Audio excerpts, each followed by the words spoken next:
Ooh-wee.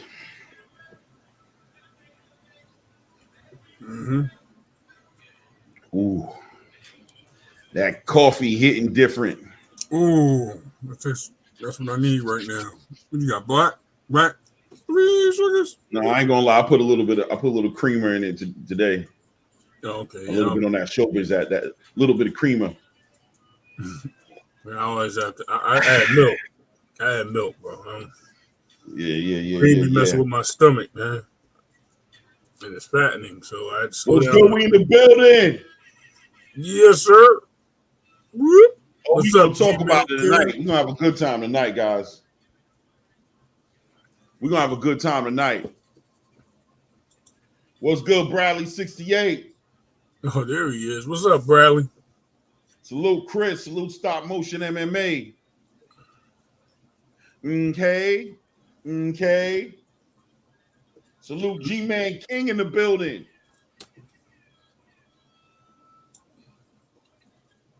Jihad Mitchell in the building. Let's stack him in. We got a lot to talk about tonight, man. Do what we gotta do. I'm all for it. I'm stack him up in here, man.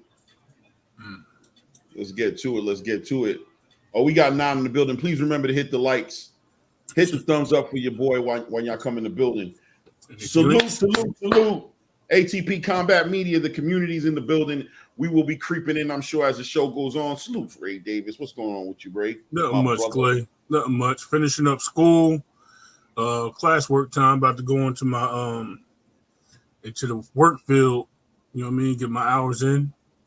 You know what I mean? Other than that, everything all gravy, baby. Yeah, looks like you on your way, man. Shout out to Bradley 68. He says the hate for Devin is unreal. That is a fact. Listen, we gave Ryan Garcia. Don't delete that.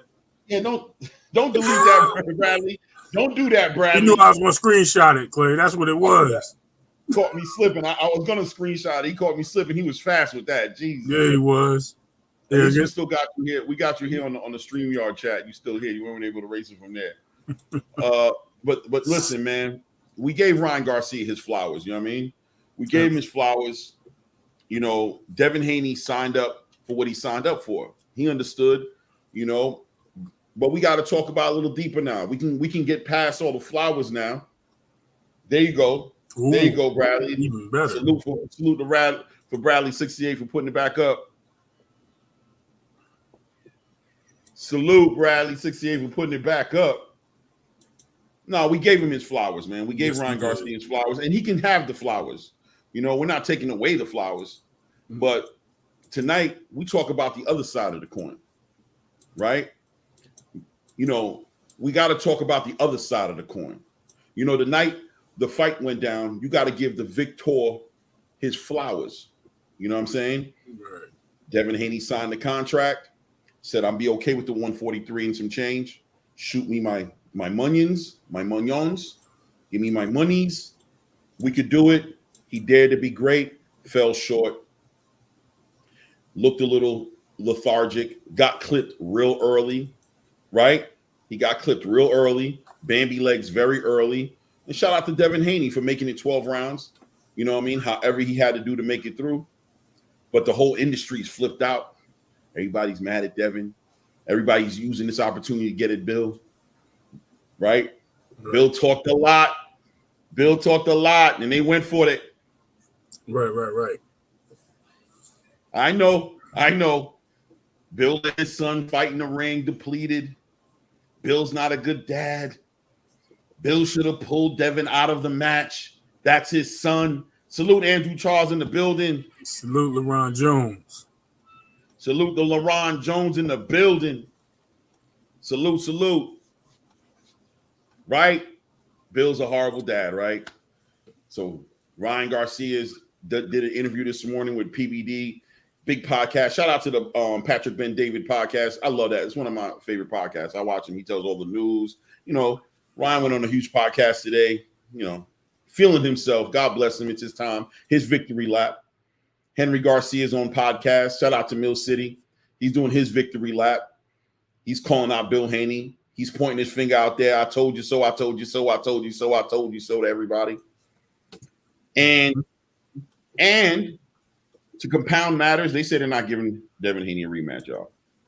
He don't deserve one. He doesn't deserve one. He got beat fair and square. He got dominated fair and square. Why do we need to give him a rematch? Well, let's talk about it. Why not? Let's talk about it.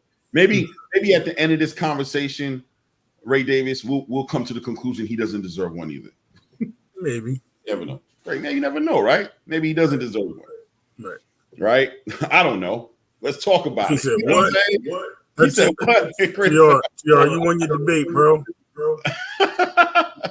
TR, I got to bow down to you, brother, right now. Like, you won. You won. You know what I mean? In all due respect, you won, brother. In all due respect. You know what I mean? Bradley 60 said, if Devin and Ryan fight 10 times, who wins the most? I don't know. I mean, that's a great question. Yeah, it is. And, right now, there's a lot of people who's going to say that Ryan's going to win, right? Because with the way you saw that, when you see a victory like that, Devin's going to have to prove. He's going to have to prove. No Haney. Man, TR's coming in. He's coming in on the back end of this victory. It's still a victory lap for TR. It's still a victory lap. You know what I'm saying? He said the new word is no Haney. But, I mean, we're going to talk about it. And, of course, we're going to talk about Turki Al-Sheikh tonight.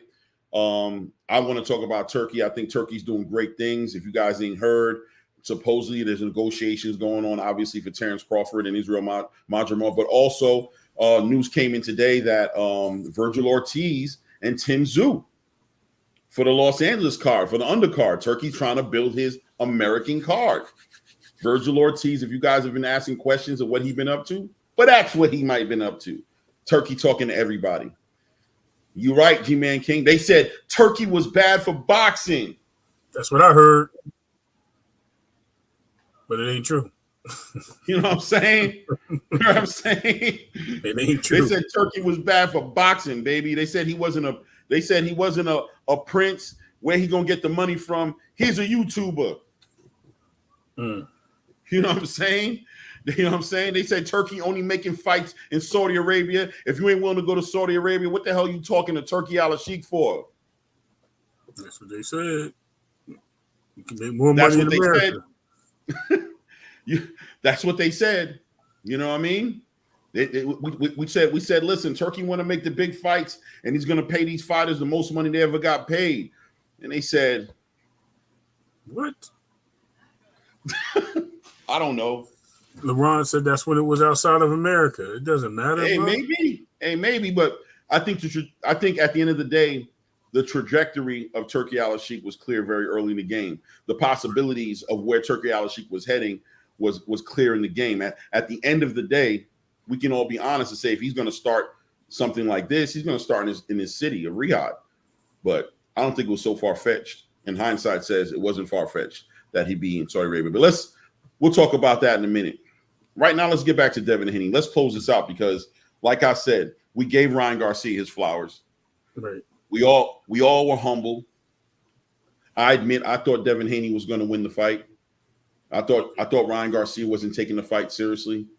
I thought his mental, health was in question.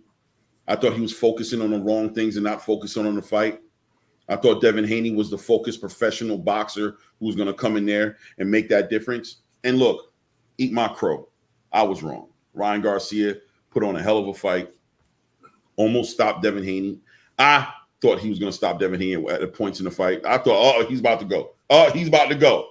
Oh, no, he's about to go. You know what I'm saying? Right. But Devin Haney showed heart, found a way to survive. And here we are today. Kyle Porter, salute to Kyle Porter in the building. Low sound on the soundboard again. Is it? Yes, sir. All right, I'm going to stop using it then. It's decided to do that.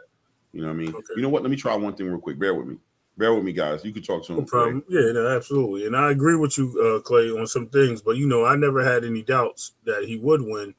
And I didn't put it past Ryan because I think I had a discussion prior to a week or two out. And I was like, yo, I think it was the same time Devin called him fat. And I said, yo, that dude coming in there heavy. Pause. I said, he's going to come in there heavy, try to weight bully him, weight bully the weight bully. And you was like, yeah, it do look like that, don't it? And I was like, yeah. So I thought that was a little weird. It's a little low still. But right. some type of volume button. increase. Yeah, I'm not going to try to figure it out on here right now. Right. So go ahead, man. Yeah, say your thing. Yeah, no, I just thought that was crazy. Like, you know what I mean? We had our analysis probably 2-3 weeks out, and then I even thought it was crazy. And this one I had got worried, and I think I mentioned it to you in the conversation. I was like, "Yo,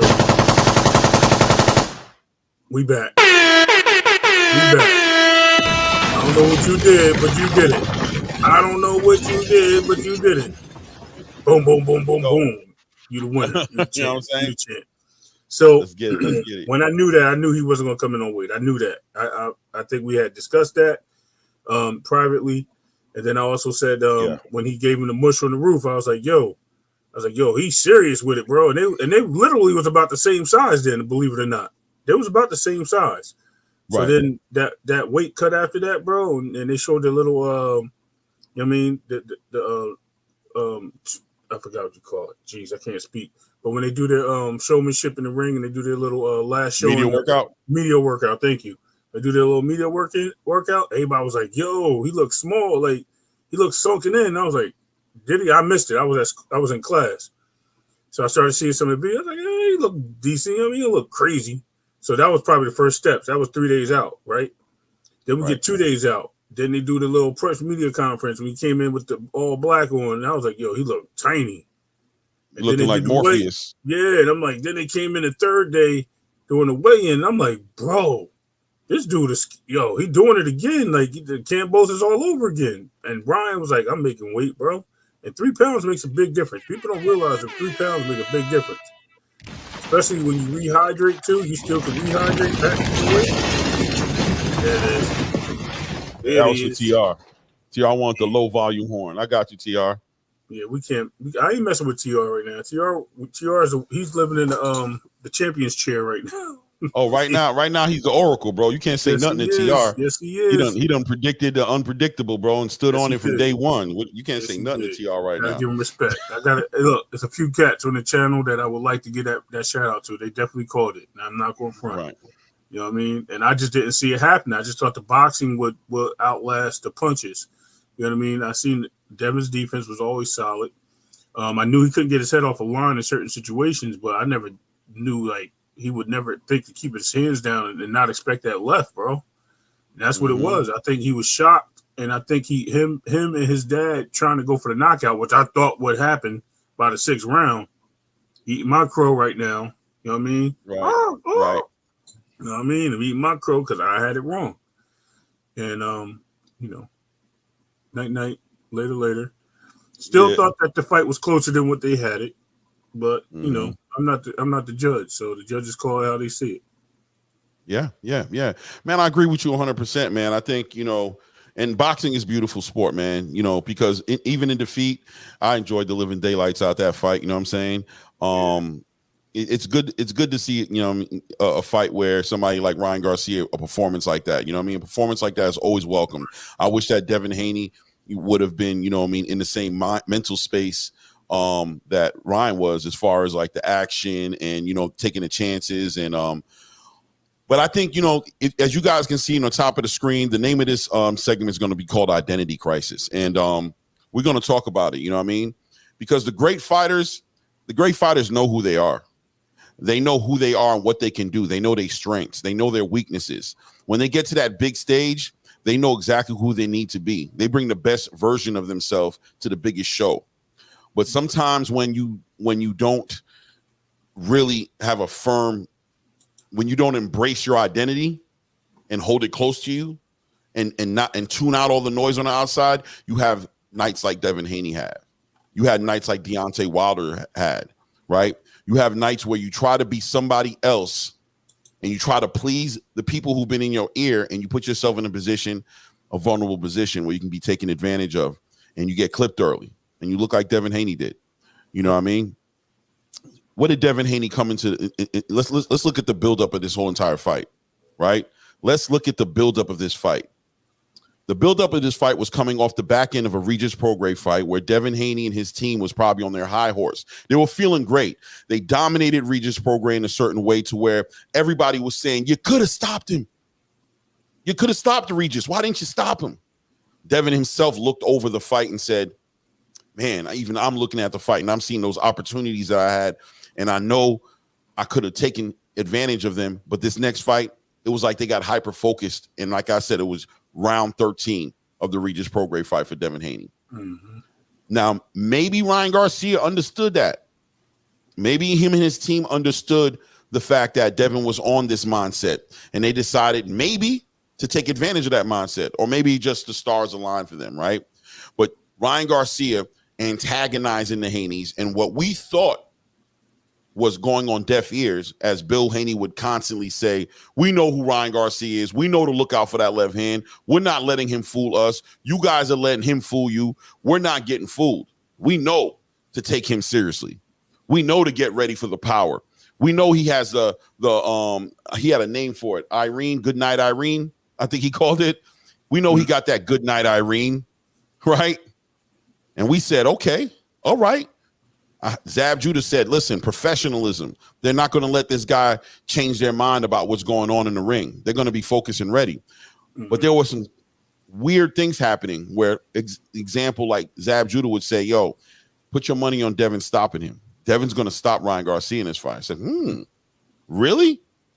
We don't know Devin Haney for stopping people like that. You sure? Trust me. Then you see the workout videos of Devin Haney doing deadlifts back to back. He looked like a little Terrence Crawford. You know what I'm saying? Sitting in with that snack program, getting stronger, working on that overhand right, while Bill Haney's on a tour of all these different social media platforms, letting everybody know that Ryan better come meet him in the middle of the ring and not run, because he's sending his son in there to kill Ryan Garcia. He's sending his son in there to kill Ryan Garcia. Oh, well, all right, then. Maybe Bill Haney's just talking it up. He said the same thing during the Regis Prograis fight, and Devin Haney didn't go in there and try to kill Regis Prograis. So maybe he's just talking it up to build a fight. But then things started to change a little bit. Ryan kept on in the social media. And at some point, it looks like it worked. It seems like what Ryan's game plan was gotten ahead of the Haney camp. Not just Bill, not just Devin. The whole camp jumped on board because Haney is now a puncher. The reason he didn't have the power he had at 135 is because he was depleted. It was because of that hard weight cut. We're about to show the world that Devin Haney is really a puncher. And the reason he wasn't punching hard was because he was dehydrated. Somewhere it changed. When Devin Haney said, I'm going to be there in the middle of the ring. I'll meet you there. I won't be hard to find, I believe were the words he said. I won't be hard to find. Did we believe it? Ray, did we believe it still when he was saying that? Did we believe he was going to be there in the middle of the ring? Or did we think that he was just talking? I thought he would do the same thing, you know what I mean? Because I think he was in the middle of the ring with Regis because he never really, did nothing but move laterally. Mm-hmm. I didn't think he was going to try to dog it out with him. That I did not expect. I just thought it was going to be the same thing he did with Regis, and I fell for banana tailpipe. No, I ain't fall for that. But because he did what he said he was going to do. So it ain't no falling for the tailpipe. He said he's going to get in that ring. You know what I mean? I just thought he was going to just box. He was going to box him. I thought he was going to outbox him and keep it real. But, it is what it is. I just thought he'll wear him down and just knock him out eventually. You know what I mean? And I definitely thought that, what do you call that? That silly shell thing. I thought that was definitely going to get him caught out. California roll. We're going to talk about that too. Yeah. Because it turns out that's a very legal move. Apparently, right? Apparently. It's a very legal move, right? So we're no longer going to question that move anymore because we understand how effective it can be. And we understand that there's no corners being cut. If he's allowed to do it, he should do it. It helped him. It confused Devin Haney at points in the fight. There were points in the fight where you saw Devin Haney staring at Ryan Garcia bent over, like, right. Where do I hit this dude? I can't hit him nowhere, you know what I'm saying, without this being a foul play. There was confusion there for Devin Haney, right? Mm-hmm. So hindsight says they drank the Kool-Aid. Mm-hmm. Hindsight says the Haney camp drank the Kool-Aid. They had every intention of stopping Ryan Garcia. Right. They had every intention of meeting him in the middle of that ring. And at some points in the fight, I'll say between rounds 2 and 6, it looked like Devin was chasing around Ryan. It looked like Ryan didn't want to meet Devin in the middle of the ring. You know what I'm saying? And a lot of people. Right. And a lot of people were thinking like, okay, well, maybe Ryan is, here goes lying again. He said he was going to meet in the middle of the ring. What is he doing? Hindsight says Ryan Garcia was setting Devin Haney up for more than Devin Haney could chew. Now, here's the question, guys. The night of the weigh-in, Devin Haney comes in on 140. Well, the morning of the weigh-in, comes in at 140. Ryan Garcia at the last minute says he can't make 140.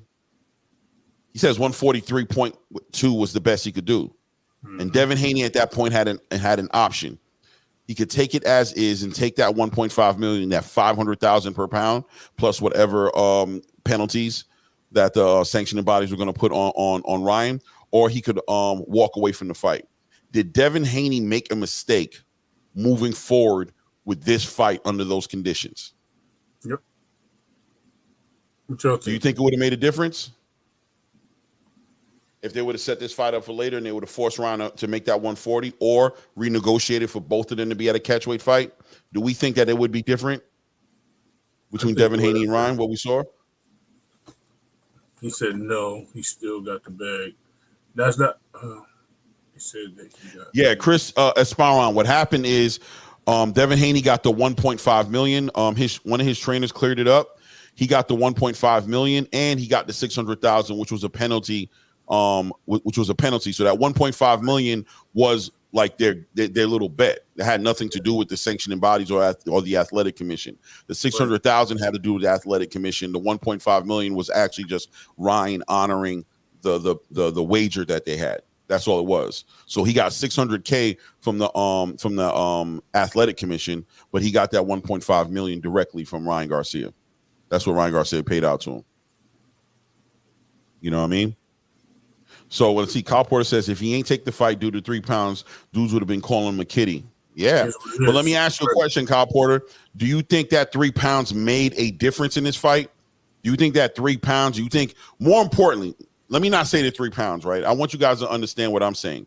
Do you think Devin Haney having a bad weight cut?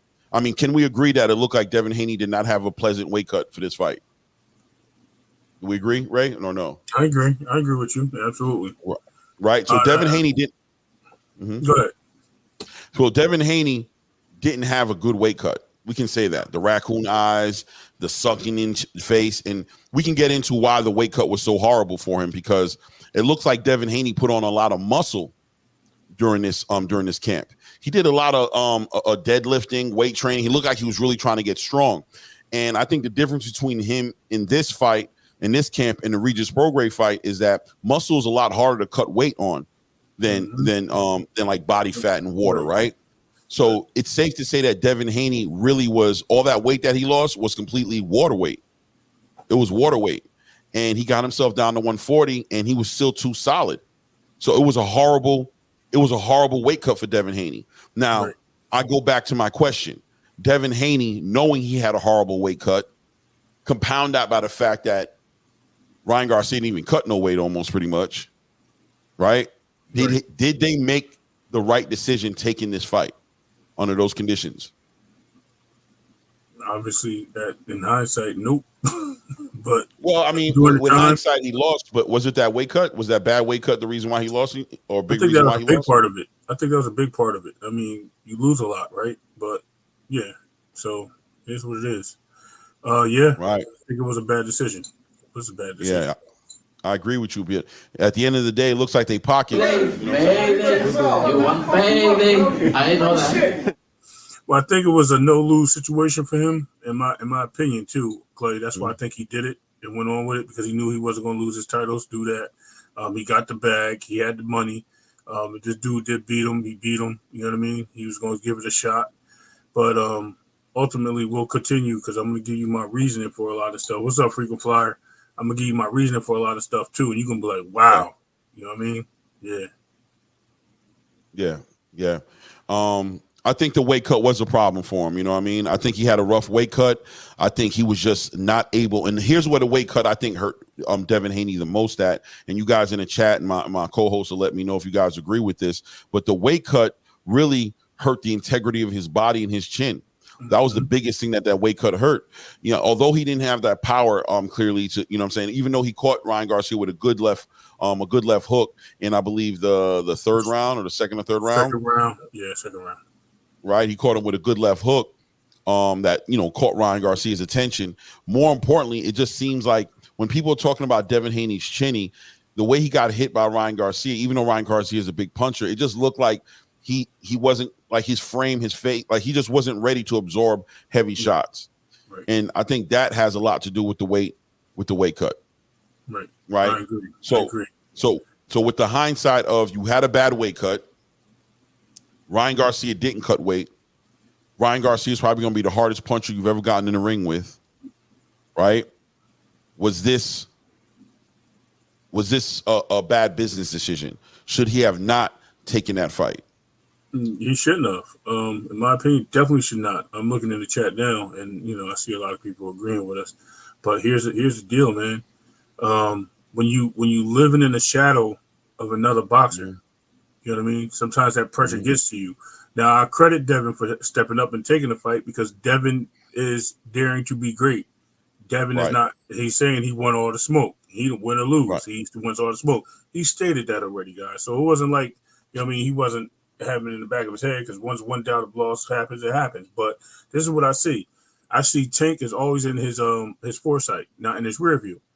And I think if he'd have just left Tank alone and just put him in his rear view, that would have been a whole different way of looking at the fight. Maybe he could have made a different approach or different situations. But he's always chasing. He's chasing Tank. You know what I mean? I don't know if you want to call it clout chasing or not, but he's been chasing Tank because he wants that fight, and he's trying to outdo Tank every time he gets a chance. In his mindset. And when you have that in your mind, he looked at every single thing differently and thinking that will be the reason why he can beat this man because Tank beat him depleted. I want him at full strength. I want him without weakness. You know what I mean? I give him that credit for that. I give him the credit for wanting that. But look what you did to yourself, and look at the terms that you did, and look what you did to your record. Your record now has a blemish. It's okay. Right. I mean, some of the best boxers in the world have blemishes on their records. That's not a big deal. I mean, you can always bounce back. But look what you did. Look at this. Look at the damage you could have caused yourself. Like you said, he was depleted. He was getting hooked, left hooks, check hooks, uppercuts, right overhands, everything in that fight, and they were just coming from everywhere. And Ryan never even set his feet when he was throwing. Like he was flat-footed as a mug. Devin just couldn't do nothing. His reactions wasn't there. His eyes wasn't moving like they should have been. And I think at one point he just got to the point like, yo, this dude is hitting me wherever I go. And I think that's what happened. I think that's how we dealt with it. But hey, you know what? You live by the sword, you die by the sword. You know what I mean? Now you got to write your own chapter. You can't be Floyd anymore. You can't chase what Tank is doing and thinking that you can be out best Tank at every single thing he does. Now it's over. You know what I mean? That ride is over. Now you got to start a new line. Start anew and let's go from there. No doubt. I agree with you. Let me address this what Kyle Porter says. I think it's a real good question. I'm gonna give my opinion, my answer on what it is. Maybe our opinions align, maybe they don't. But it says Claymore Ray, what do you think is a bigger liability for Dev, his chin or lack of power? I think that's a great question. I mean, if you base it on what we've seen happen last night, you know, on his first loss, I think it's safe to say his chin. You know what I'm saying? His biggest liability is the integrity of his frame, of his body. Can he absorb shots? He's getting into a space right now to where he's dealing with a lot of punchers. There's going to be a lot more power, and he's going to have to be able to absorb some shots to survive this. I think he can get away and keep on winning with the lack of power. Not everybody has power like that. You know what I'm saying? I mean, not every boxer has power, but I don't think there's no getting away from absorbing punishment sometimes, especially when you're trying to, you know, be a puncher. If you think you're going to be a puncher, if you're going to try to knock somebody out, even with the power, you need to be ready. Look at the Subriel Matias. You know what I'm saying? You got to be able to weather the storms to put yourself in position. Even Tank Davis, you know, weathers a storm to put himself in position to finally get that kill shot in. So I have to go with the chin. What do you think? I'm going to say people not believing he has power, because I think the chin showed enough where he got up. You know what I mean? Yeah, he got rocked, but he knew where he was. He didn't look like he was. You know what I mean? He just didn't look like he had to like his equilibrium was just shot, bro. He did get hit with the strongest boxer in that division. people have been saying not Ryan had the power for a long time. It ain't just him that he rocked. So we can't blame it on the chin. We don't have no evidence that if somebody else had did that besides Lenore's, who was another hard puncher that knocked people out a lot, that would be it. He got hit by Ryan Garcia, who's put other people down with body shots, put other people down with hooks like that. Same thing. And they refused to fight. He got up and fought. You know what I mean? That says something. So at the end of that whole period, I think it's more of his punching power on that end, because I think the punching power is what keep people from coming forward. And if you can't, you know what I mean? And you know he has sting on his jab. We've heard this from multiple people. Like, yo, that jab is serious. He had nothing on that jab. And I think that allowed people to get in to check his chin. So it's what it is at that point. Right. I mean, I disagree. I push back on that and say I definitely think it's the integrity. I think Charles Edward Cheese said it right here. He watched the fight 3 times now. He got rocked and was fighting off heart thereafter. Bill should have thrown in the towel. This is precisely why Kenny Porter saved his son. And I think that just goes into as far as shout out to Charles Edward. I think at the end of the day, what hurt Dev more than anything was the fact that he couldn't take a shot. Granted, Ryan Garcia does punch really hard, you know what I'm saying? But maybe Ryan Garcia punches harder than anybody else who'll fight. I don't know, you know what I'm saying? But I think it didn't, he's going to face power similar to that again, close to it, close enough to hurt him. And if he can't absorb the shots, if he's dancing on Bambi legs from round 1 after he got clipped, if his eyes is rolled in the back of his head, and I think it was Fernando Vargas. Fernando Vargas said the thing about getting hurt is you can't get unhurt. You know what I mean? Once you're hurt, you can't get unhurt. So the name of the game is to be able to absorb some punishment and not get hurt. Once he got hurt, he lost his legs. There was a shot he took when he got sat down on his ass. He pretty much almost laid on his back, just held himself up. Shout out to the heart he had in his chest and not just lay down. When he turned around, you saw his legs were gone. He turned the upper half of his body turned over, and his legs, he looked like he was paralyzed almost. You know what I'm saying? So at some point, Devin Haney has to, he has to stop these heavyweight cuts, man. If he wants to get stronger and he wants to work out and do those deadlifts and like a Terrence Crawford who's getting stronger but moving up in weight, going up to 154 now, started off at, did a little 135, went to 140, then went to 147, now he's going to 154. Ain't no going backwards. He's working out, getting stronger. Those weight cuts are going to be more difficult for him. That's why he's going up. And that's why Boots is not going to probably ever be able to get no fight with Terrence Crawford down at 147. It's probably going to have to be up at 154. You know what I mean? Unless the money's right. If Turkey pays the right amount of money, Terrence will do anything, I'm sure, right? But at the end of the day, the integrity of his chin, the integrity of his body has to, I would want that to get stronger before the power would come in. I think he can make it without the power. I would like him to have the power too, but that his frame, his body, he needs to get that strong. Right. You know what I mean? I agree. 100%. And like I said, it's hard because the reason why I can't rate the chin is because like you hit all the points earlier about him with the weight training and and the weakness in the legs possibly from all the deadlifts and cutting that weight and all that muscle with that drain that hurts that part of your style. That hurts your physique and everything. So when you get hit, that hurts. I think it's more, like I said, I think it's more of the punches. I think he had it. I don't know if he was gassed. I ain't gonna use the word gas, but I don't think he asserted enough energy. He had a couple of nice big shots after that too with the overhand rights. He just couldn't hurt him. Like he couldn't hurt him to really put some damage on him. I just think the weight cut really hurt him, and what we thought he didn't have a chin more so than him not having anything. Because I seen him get hit with some good shots from people, and he never had that reaction. You know what I mean? And it is what it is. No doubt. Shout out to there's 30 of you guys in the building, man. There's 30 of us in the building, man. Let's get those likes up. Hit those likes, man. You guys hit that thumb up for the channel, man. Appreciate you guys.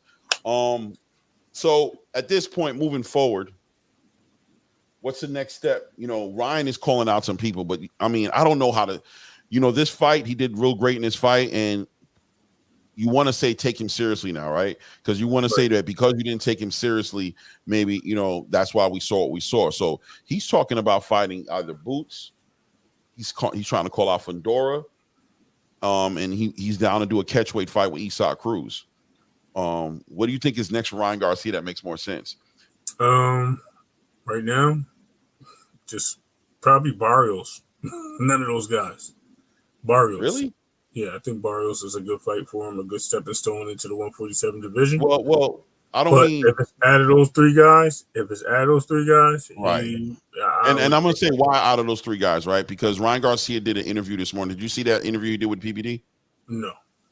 All right, so he basically said that he's looking to be in the entertainment part of his business. He basically he's on the Gervonta Tank Davis. He's on the currency over legacy campaign right now, and he's trying to make the biggest money fights. To be honest with you, it sounded like he wanted to fight at 143 pounds again. It sounds like he wants to make that a weight class damn near. Like he wants to fight people at 143, 144 pounds. Right. That was according to what he said on the PBD podcast, and that's also according to what Henry Garcia was talking about on Mill City today, right? So he's no longer looking for legacy or getting championship belts. If that falls in line with him getting the biggest bag, he'll do it. But that's not what he's chasing, what he's looking to do, right? So it looks like Isak Cruz has agreed with Ryan Garcia to do a catchweight fight with him, probably for the money around 143, 144. Now, if you ask me, Isak already looks small at 140, to be honest with you. He looks small there. You put him at 143, 144 to Ryan Garcia, you know what I mean? I think it's just free money, and he's going to get his tail whooped for it. Right. You know what I mean? Fundora, punches. Right. And Fundora at 154, I think he's just lying, bro. Yeah. Period. I just don't believe it. I'm gonna tell you straight up. I think he's just straight up lying it. I don't think he was a fight Fundora at 154. Salute, now, Rick 10. Salute. Actually, on that Fundora fight, here's the thing. Fedora's tall. And Ryan has that quick hook, right? Mm-hmm. That's fast enough to get in there to do some body damage to Fedora and break him down. So, I mean, there's always a chance there. But yeah, he said that he's knocked out people big like him during sparring sessions, and he's done it many a times, and he's very confident he could do the Fundora. And then, of course, there's Boots Ennis, which I think is the most dangerous fighter on this list that he could pick from. And if he was to fight Boots Ennis, win, lose, or draw, I'd have so much more respect for Ryan Garcia if he would have fight Boots Ennis. You know what I'm saying? But what the money fight seems to be, it seems like it would be Isak. It seems like the money fight would be Isak Cruz. Yeah. Right? Yeah. Because Isak Cruz showed that he had a lot of fans on that PBC. He like the building went crazy. I'll never forget how crazy the building went for Isak Cruz. Yeah. And clearly Ryan Garcia is bringing what he brings to the table. That would be like a little Tank Davis, Ryan Garcia 2 preview. I think everybody would react to it that way. I think that fight would do more. That fight would do more than whatever a second fight from Tank and Ryan would do. Just because of the fan base. Like, you figure all the people that were there for Isak Cruz to fight Rolly, right? Mm-hmm. That was huge. I mean, that pay-per-view pretty much sold for that. So now you got that. Plus, you got Ryan, who just came off his biggest win in his career. Right. And that's going to solidify things. Then you got, Mexicans will buy the fight. We're going to watch the fight because we're just going to see, so one of these dudes is going to lose. So, we're going to see it because of the entertainment value of it. Bro, that's bank. That's money right there. I'm talking about crazy. So as far as Tank goes with the fight with Ryan as a rematch, as I say Ryan wins and goes after that could be potentially a big fight, but it's not going to draw that same number of Mexican fans in that they would. I'm not saying Tank don't have Mexican fans because I know he does, but it's not going to draw the same number. You know what I mean? It's Tank Davis who beat up a lot of their fan base. So it's going to be a lesser number. Now, it may bring more of the athletes, the casual fans to the forum, so that could even it out. But I don't think it's going to be as big as the fan base of the Mexican fighters. Mm-hmm. Cruz is bigger.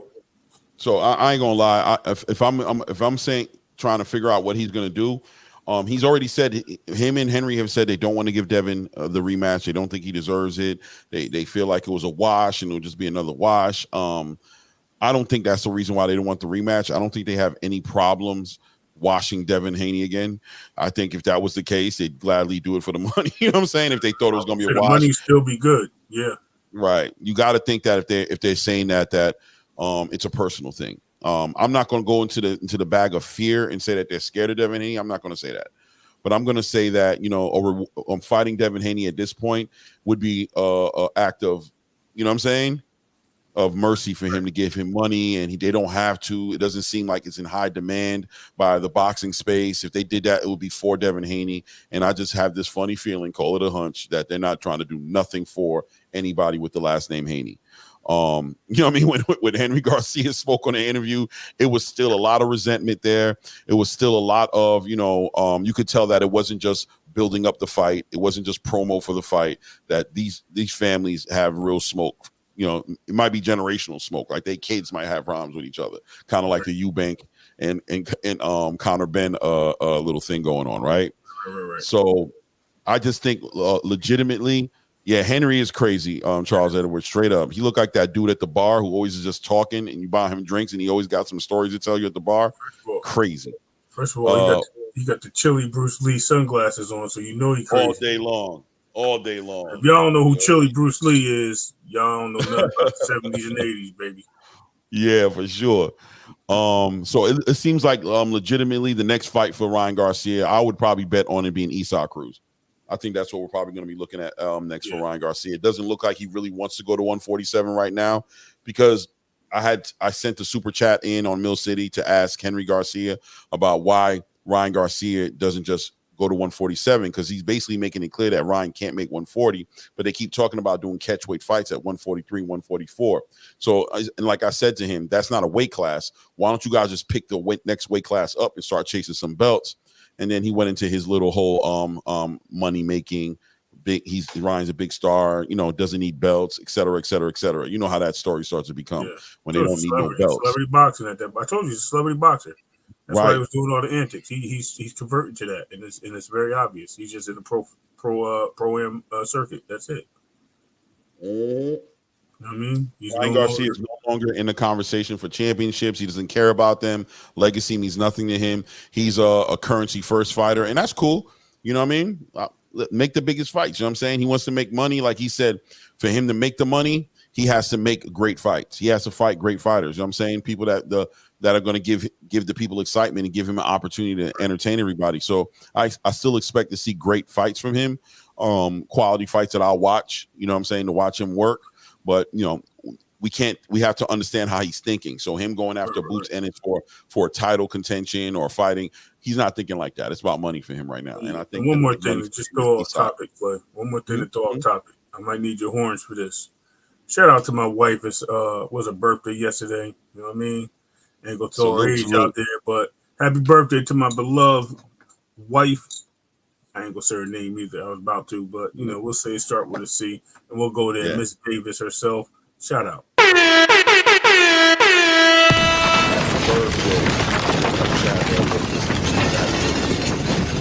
soundboard.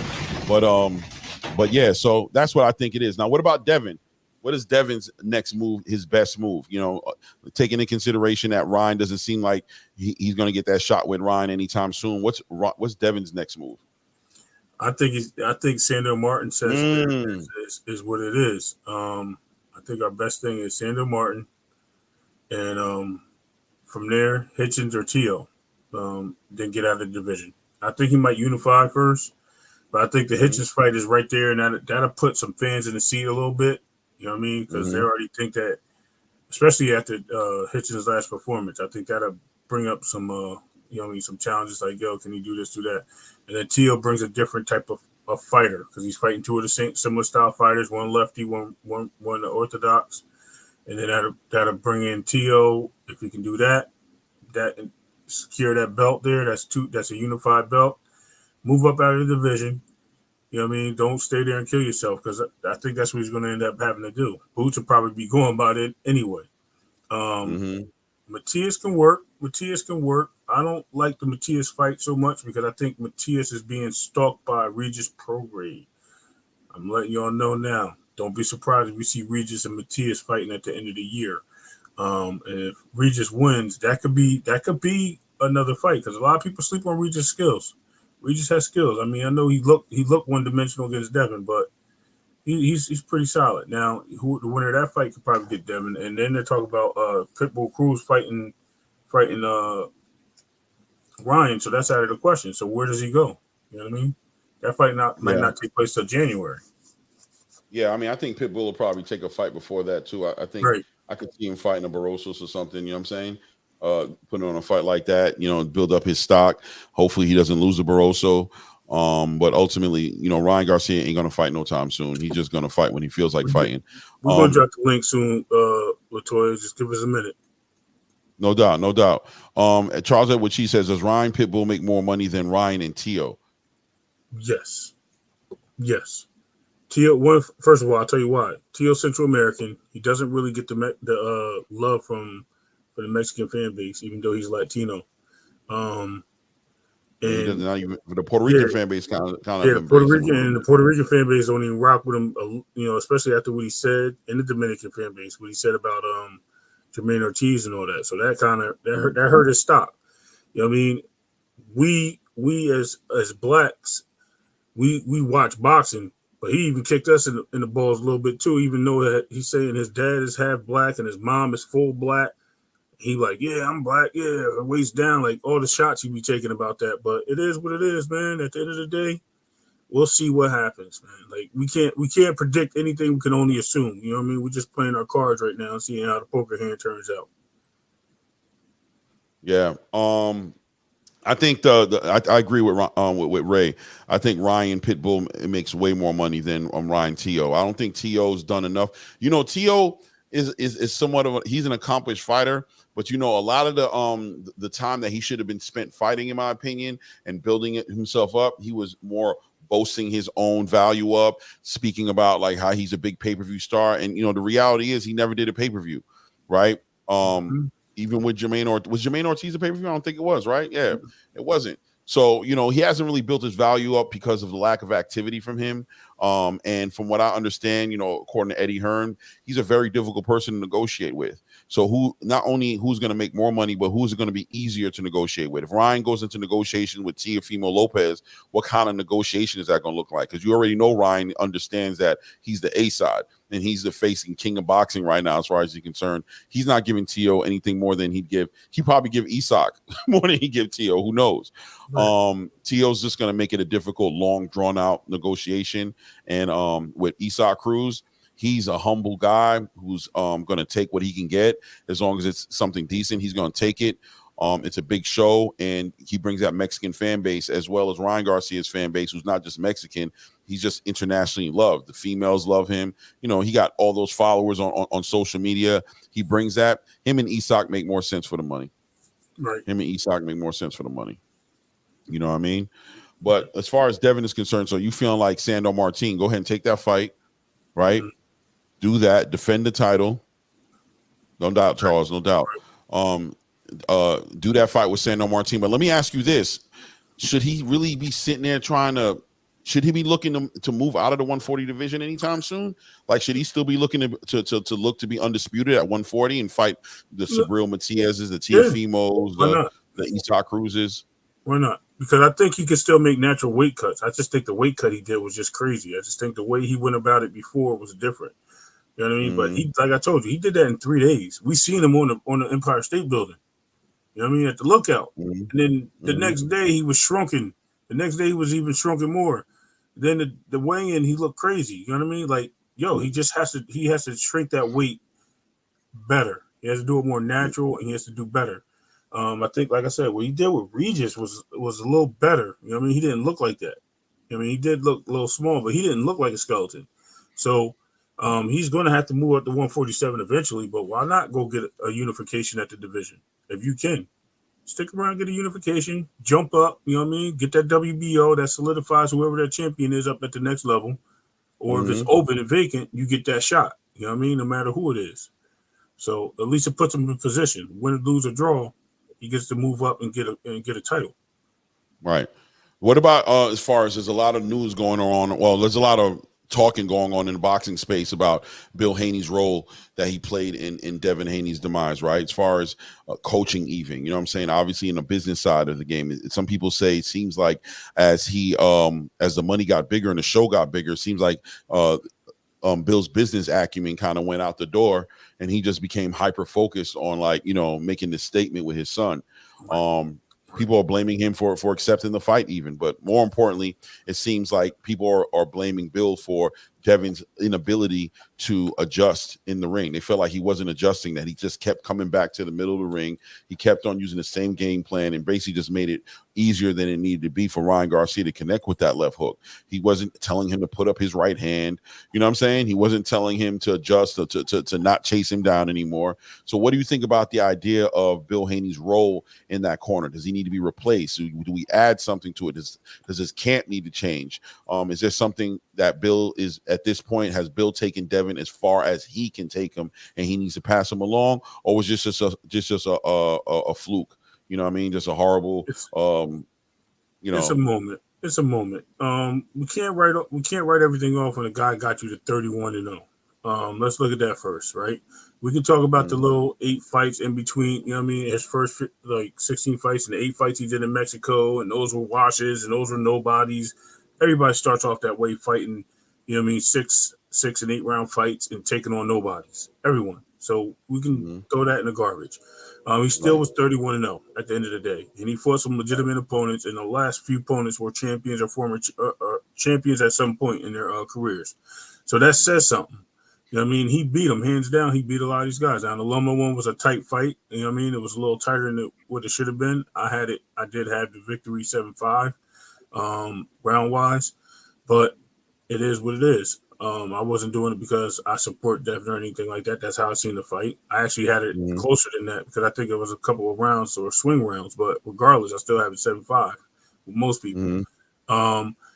Bill did all that. Now he had help, obviously. You know what I mean? He is a head coach. Let's just keep it real. He's not his trainer. He's his head coach.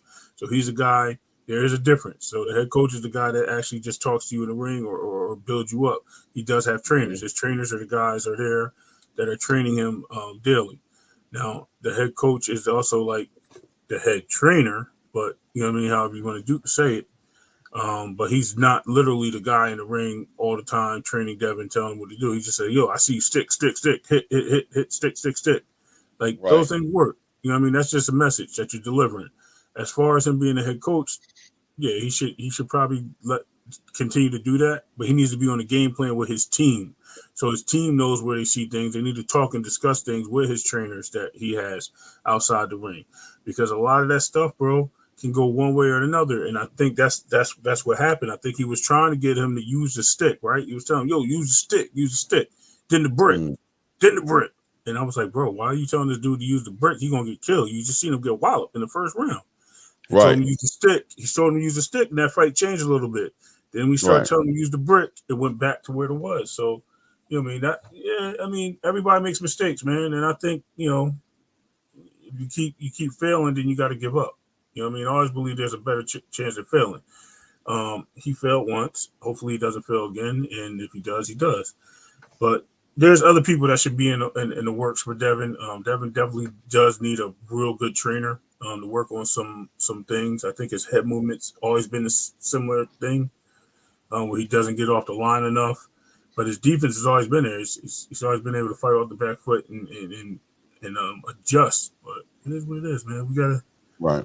I can't call it for what it is. I think that's a no for Bill leaving. Right. I don't think Bill. I mean, I spoke about a little bit when I did the reaction of the day after the live I did. You was out with the wife for her birthday, but just saying that I don't believe in removing Bill. I think Bill plays a vital role in Devin's life and career. I think he provides Devin with a lot more than just what he does in that corner in the gym, and he has Devin's ear. Devin has a lot of respect for his father. You want to keep Bill around, but I have no problem with him bringing somebody in without a doubt.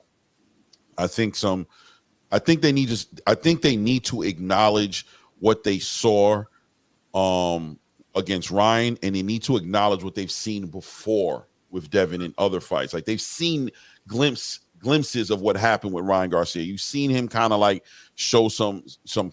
You got to acknowledge that he has the power thing is an issue for him. And he can get a little chinny in there when he has bad weight cuts. When the weight cuts are bad, he can get clipped and he can get chinny in there. And you might need to bring, at this point, you might want to bring somebody in on the conditioning level. You guys need to really, in my opinion, visit the conversation of Devin possibly going up to 147.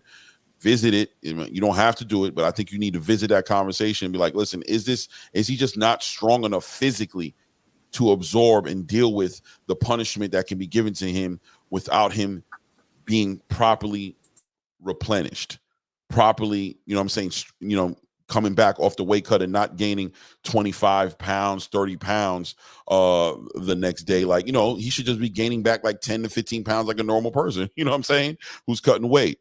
They need to visit that.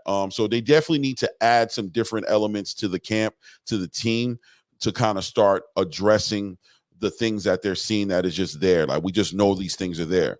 But removing Bill, nah, I don't think removing Bill is the answer at all.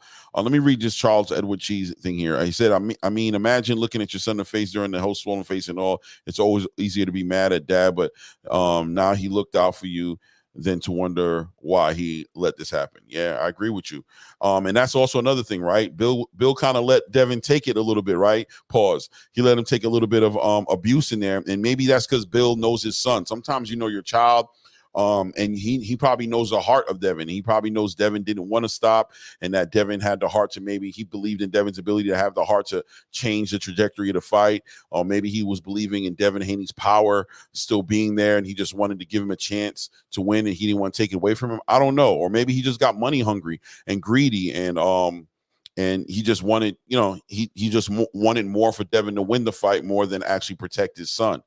Either way, a lot of people are questioning Bill's decision making in this particular fight, and even into the camp, going into it, how they trained, and letting him, knowing he was depleted, and allowing that fight to go forward with Ryan Garcia coming at 143 and change. A lot of people are questioning. We'll see what they do, but I do think pulling Bill out of the equation is not going to answer the questions. It's not going to answer the issues. Mazuma, salute, Mazuma. How about working on the fundamentals? No doubt, Mazuma. Yo, shout out to Mazuma TV.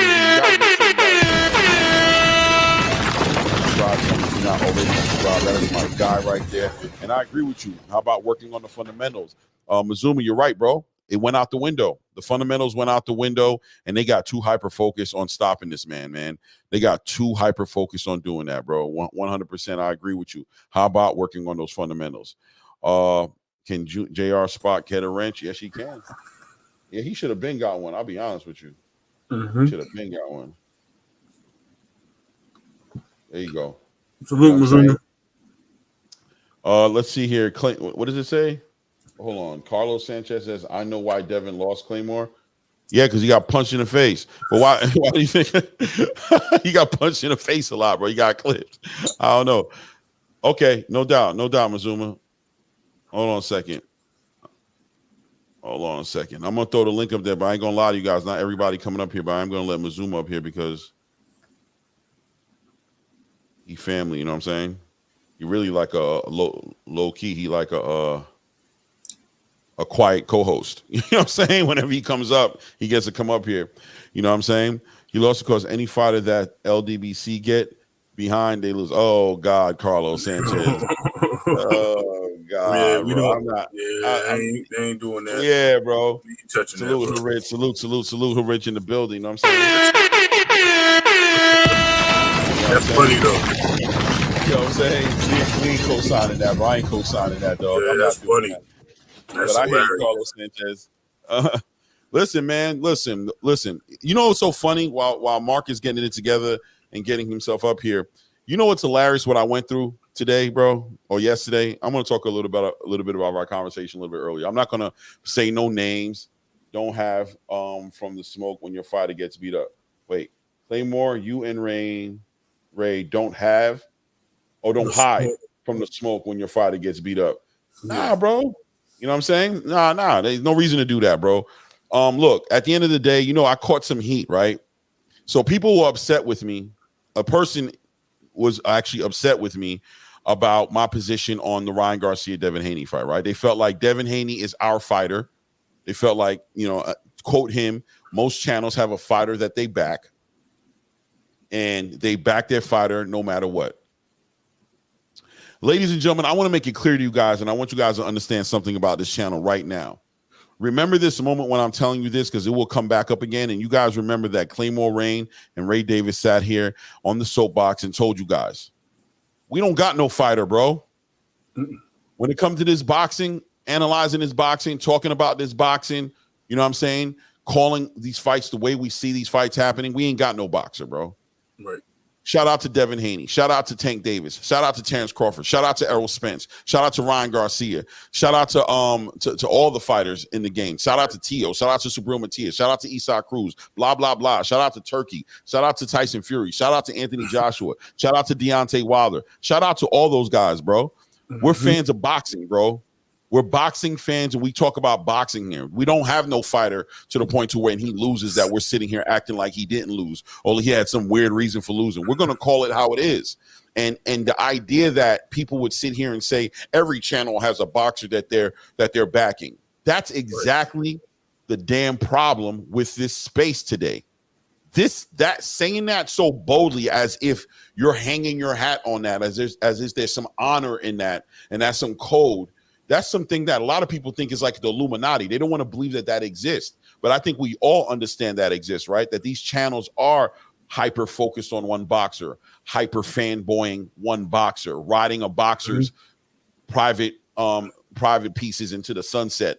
You know what I mean? Talking about that fighter's money, talking about that fighter's life as if that fighter even knows who they are or even acknowledges their existence, doesn't put a piece of food on their table to feed their kids, doesn't put a roof over their head of their family, right? But they'll sit there and jack them all the way in. I think that's why this channel is here, ladies and gentlemen. Right. This channel is here to prove all that crap nonsense. We like fighters. Pause. We're fans of boxing. You know what I'm saying? And we respect the fighters at all times. I'll never diss any fighter and get into like speaking on their like personal life or their children or how much they're assholes or not assholes. That's not my business. I'm here for boxing. You know what I mean? So we got to stop that nonsense. And that gentleman who went ahead and made those comments and try to put snake jackets on me and unloyal jackets on me, you extra clown, bro. You should be embarrassed for yourself. You should definitely be embarrassed. I mean that from bottom of my heart, bro. From another man to another man. Embarrassing, bro. I would have kept that to my damn self.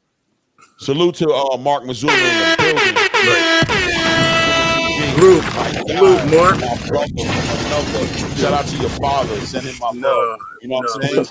You know what I'm saying? Send him my love. How you doing, man? What's on your mind, brother? Latoya, I see you back there, but we're not letting you up right now, man. It's just the squad right now. If you want to hold, we'll definitely pull you up when we're ready. But that's all we're working with right now.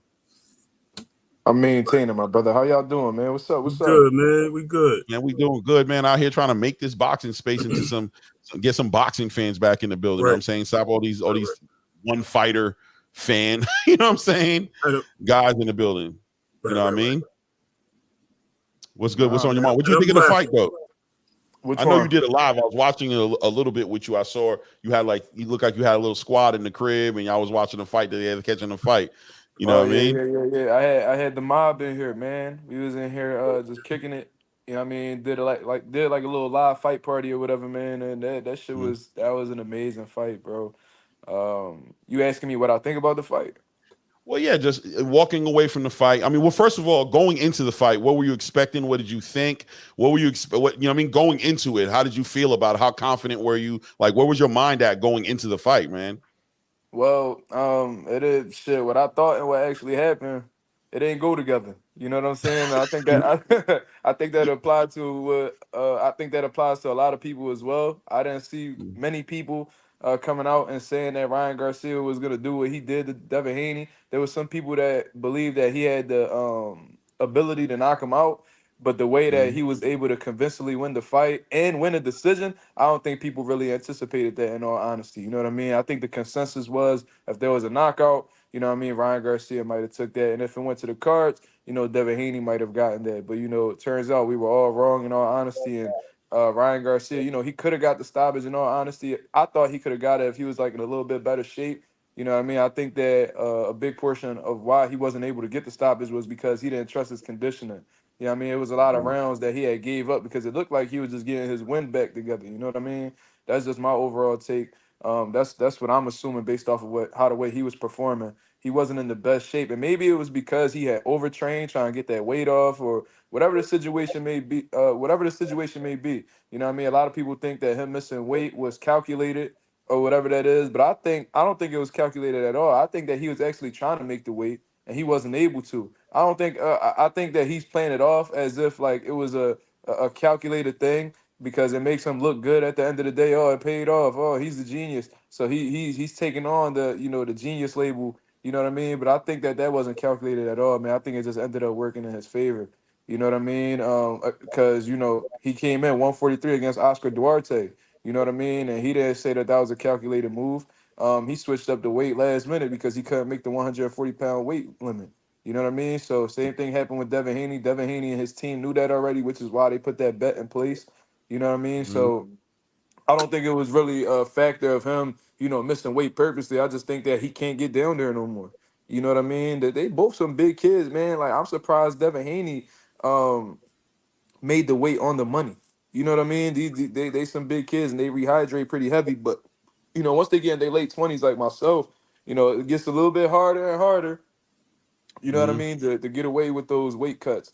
You know what I mean? That weight sits on you a little bit more as you get up in them 20s. Once you start climbing up there, when you 19, 20 years old, it's easy to cut weight. I've done that pretty easily. You know what I mean? When I was coming up, but as of right now, it's hard. It's hard to get down past 165 at this point.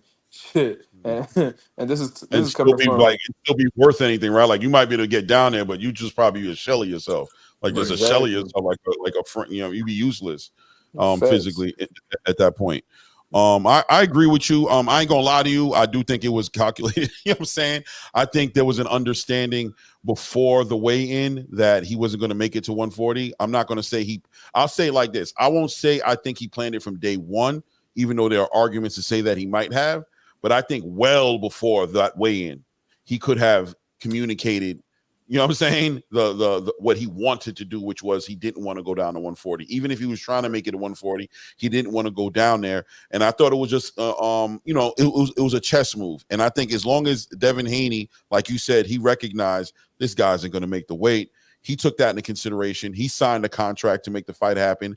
It's all fair. Whatever came out of that fight is what came out of that fight. I'm not here to make excuses for Devin Haney when it comes to that, though, right? But so on the next part of the question for you is, all right, so going into the fight, you thought you kind of had a good grasp on Ryan Garcia is not focused. He focused on the wrong things. He's not getting ready for this fight. Devin Haney's well known for being a focused fighter who's doing everything he's supposed to do in the camp to get ready. So you're expecting Devin Haney to take advantage of somebody who's not focused. At what point in the match, when the match went on, did the light bulb go over your head that said, "Oh hell no, Devin Haney's is not doing well here, and Ryan Garcia may," when did the cat jump out the hat for you, jump out the bag for you, and you saw the change in the trajectory of this fight from when you went into it? Round 7. That second knockdown, that was it. You know what I mean? I think that everything went out of the window from there because he did get stunned at the very beginning of the first round, but he recovered pretty quick. You know what I mean? He still had his wits about him, and he started using his jab. You know what I mean? And Ryan Garcia had a real tough time. You know what I mean? Trying to figure out Devin Haney's jab. However, Mm-hmm.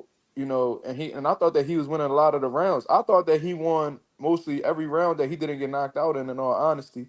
You see what I mean? Mm-hmm. I mean that he didn't get dropped in. I'm sorry, I didn't know if I said knocked down or knocked out. But Mm-hmm. regardless, he got dropped in 3 separate rounds.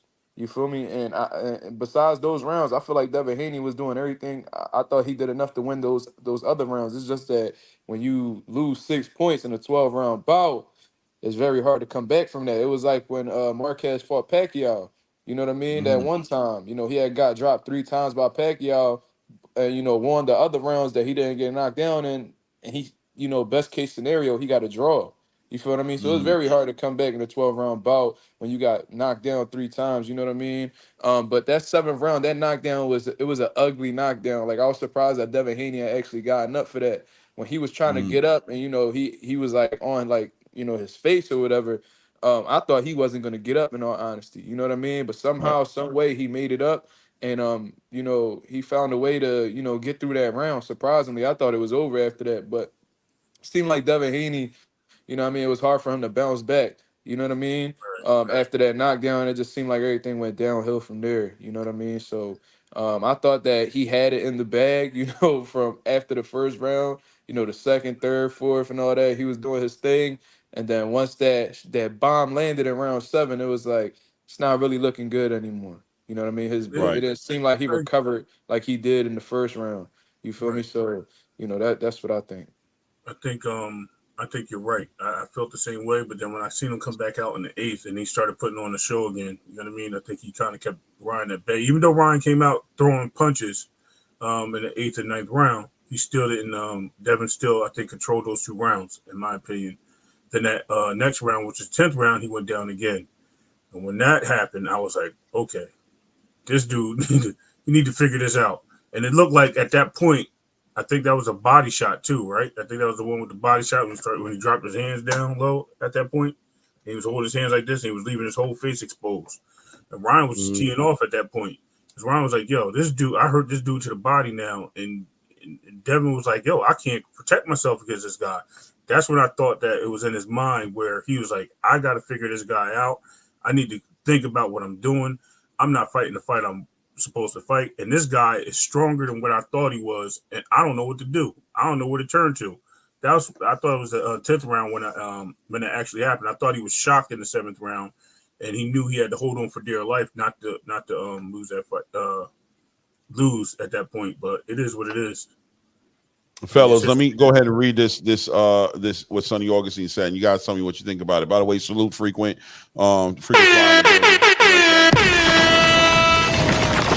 Salute, y'all. Salute. So Sonny Augustine, salute Sonny Augustine too. Says, good evening, fellas. Something seems off with Devin. His game plan was all wrong. He should have boxed more. He will learn from it. He's a young kid. Not sure why people are so hard on the kid Errol got. Not everything makes sense of what you said, but I mean, in my opinion, look, it comes with the game. You know what I'm saying? When you talk how Bill Haney talks, you know what I'm saying? When you talk how Bill Haney talks, when you're trying to be the best in the game, when you're challenging to fight all the best in the game, when you're trying to be great, you know, when you take a loss like that, it comes with it, bro. He'll be okay. The scrutiny is going to be there. It just speaks to his greatness. It speaks to the expectations from him. You know what I'm saying? And when he doesn't meet those expectations, you expect the haters to come out. And I'm not even calling them haters. You expect the criticism to come out on high levels, and people are going to start scrutinizing all kinds of things and making a big deal. And we're going to see this going on for the next couple of weeks. It is what it is. Until he has a great fight and a great performance where he can shake off some of this, it's going to be what it is. It's part of the game. Let me ask you something though. Can I tap into that, Clay? Oh, yeah, go ahead, frequent for sure. I forgot you was in there. I ain't gonna lie. Go ahead. First and foremost, I want to say salute to King Rye, yo. I think he earned my respect, you know what I'm saying, for me to call him King Rye. You know what I'm saying? King Ryan. He did his thing. I think he really outsmarted Devin Haney this whole fight, you know what I'm saying? Mentally and physically, you know, business-wise and everything, and in the ring. And so I just wanted to say that first and foremost. But to answer what he was saying, I think I can offer some insight because I was watching an interview with one of the cornermen that was in Devin's corner. And I believe his name is Rodney Chrysler. That was the guy who was holding the belt upside down, Clay. He had the WBC belt upside down. Yeah, that guy. And his question was, I believe what he was asking was, why was Devin Haney off his game plan? I think that's what that comment just asked. And he said that Devin Haney's the original plan was for Devin Haney to keep his distance, and he said that once Ryan hurt him and then Ryan put him down, he said Devin was he just was on getting his lick back. He said Devin Haney wanted to get his knockdown back, and that's all he wanted. You know, I guess he was embarrassed because he got dropped, and he was just focused on trying to drop Ryan Garcia, and you know he got off his game plan. So you know, I think he wasn't focused no more. You know. And to what Mazuma was saying, he was saying that about that 143 weight, that Ryan came in, he was saying he don't think that it was done on purpose. This cornerman also offered some insight on that as far as the rules, and what he said as far as the rules makes me think that it's clear that Ryan Garcia indeed did do that on purpose. It was a calculated move both times. And what he was saying, he said there's a rule that if you come 2 pounds overweight, then Devin Haney and his team can force him to lose the weight. And, because you can lose 2 pounds within that time frame, before the fight. And if he didn't, they would take 20% of his purse. And so it will be renegotiated that way. And so with 3, it was strategic for him to come in at 143 because, it's known that you can't lose 3 pounds in that time frame there. So he said they wouldn't be able to try to make him lose the weight. They would just have to renegotiate. And he said anything over 5 pounds over, the fight would just be over. So, that was the sweet spot right there, that 3 pounds. That's why they came in. He said they came in at 143.3, So, yeah, I think that was a calculated move. Shout out to him and his team. I think that Oscar De La Hoya, what I'm saying, his, their strategy, they just totally outsmarted Devin and his team. And I think Team Haney, they failed. Yeah, I'm saying they failed Devin Haney, man, because, the first negotiation and the second negotiation, they didn't negotiate a rematch clause. I think that was very important. That's really key right there. He's the champion. You're supposed to put that in there, especially the second time. They missed it 2 times in a row, with the renegotiation too. And that's it, man. Y'all can hear me? Yeah, we can hear you. You can't hear him though, right? Oh yeah, everybody. I can't hear you. What? I lost sound. You got shitty equipment. No, AOL dial And up. by the way, shouting somebody out for missing weight is crazy. Shouting somebody out for missing weight. Yeah. Hey, man, it's a calculated move, man. Salute out to him. He outsmarted him. You know why we got to shout him out, bro? If you consider unprofessionalism outsmarting somebody, then to each his own. Well, if you convince Devin Haney to take that fight under those conditions, let's combine the fact that I know Devin understood going into that fight that he wasn't his full self. He knew it. He knew he had. I forgot a part. I'm sorry, Clay, not to cut you off, but I forgot a part though in there that he said. He said the reason that Devin Haney came in at 140, you know what I'm saying? He said because they didn't know that Ryan didn't make the weight. They didn't know that Ryan had that motive that he was going to do that. So Devin Haney came down to 140 and drained himself because if he didn't, he would have lost his belt. He wanted to keep his belt. So, that's why he was on weight. So right, of course. Yeah, that's what you're supposed to do. That's what you're supposed to do. Yeah, exactly. And I think that's another thing. It's funny, and you're tapping into that, Mark, and it's like a good segue because I think Ryan Garcia pushed a lot of limits in this fight. He showed that he could do a lot of things that was just not the normal way of doing things. The weight, that California roll, you know what I'm saying? Even through the buildup of this fight, the way he was selling this fight, he pushed a lot of limits, bro, and he really made his own lane, and he really took over the game when it comes to that. He showed that, man, F all the rules, F what everybody thinks. I know what people want to see. They want to see me lay this dude down. Nobody's going to care if I come in at 143. Nobody's going to care if I'm talking crazy during this camp. Nobody's going to care about me doing this California roll. As long as I clip this dude, I'm going to win. And not only win the fight, but I'm going to win the narrative. I'm going to win the story. I'm going to be the hero. I'm going to be the new face of boxing. And he pushed those limits.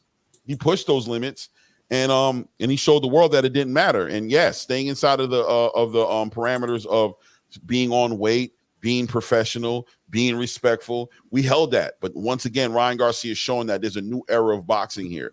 You know what I mean? And other boxers have shown it in their own ways that the old way of doing things is not the new way of doing things. The new way of doing things is a certain way, and the casual fan base doesn't care about these things anymore. They don't care about weight getting made. Go ahead, Mark. Can we say that somebody is fundamentally sound if they're doing the California roll? Listen, a whole nother conversation. Go ahead, Mark. Go ahead. No, what I was saying was, I understand your perspective and the way that you put it. You know what I mean? He definitely did, push the limits and everything he did. But let's just call it what it is, man. He fucking cheated. I mean, like, let's just keep it simple as the game, my nigga. Like, yo, like if you, I wouldn't call like, all right, cool. So, all right, all right. Let's say all right. Let's call it what it is. All right, cool. He missed weight on purpose. You know what I mean? Now, if it was a situation where he was really trying to get the weight down and his body would not allow him to get a single pound up off of him, that's understandable. I wouldn't necessarily call that cheating, but he's literally coming out and telling you that he's not going to drain himself. He missed the weight purposely. It was all calculated. I don't see no outrage about this. I wonder if, the coin was on the, if it was the opposite side of the coin and Devin Haney decided to do that and he was the challenger, what would the narrative be? Well, You know I what I mean? think I just think that's funny. I mean, just call it what it is at the end of the day. He cheated. You know what I mean? He I got an think unfair advantage. And that's what it I, is. I think that's mainly because Devin Haney is looked and his team is looked at as the villain. They talked a lot. It's a lot of people that don't like what Angel Bill and does. Ryan didn't. And Ryan didn't. I But mean, for but some he's reason, not looked at like a they don't villain like though. Bill and Devin for Why? some reason. You got whole I know why channels that he's not looked at as the villain. I know why come he's at not looked at Ryan. like the villain. I know You exactly why he's not looked at like the villain. Because ain't shit that Devin did that Ryan Garcia didn't do himself. He talked a lot but less you than got Devin you got did. whole People channels. You focus got on Bill. And niggas focus on Bill. Bill not the one rumbling. Like, no, why y'all it's the so worried fans about the too. father? It's the He a fans too. promoter. Devin He Haney. a promoter. That Y'all see him on there with his flags on his Don King shit, bro. Like Yeah, he promoting the fight. Yeah, right. everybody worried about him, bro. Focus on the fighter, bro. Devin Haney not no villain for real. He don't even be coming out talking crazy or doing no crazy shit. That was all Ryan.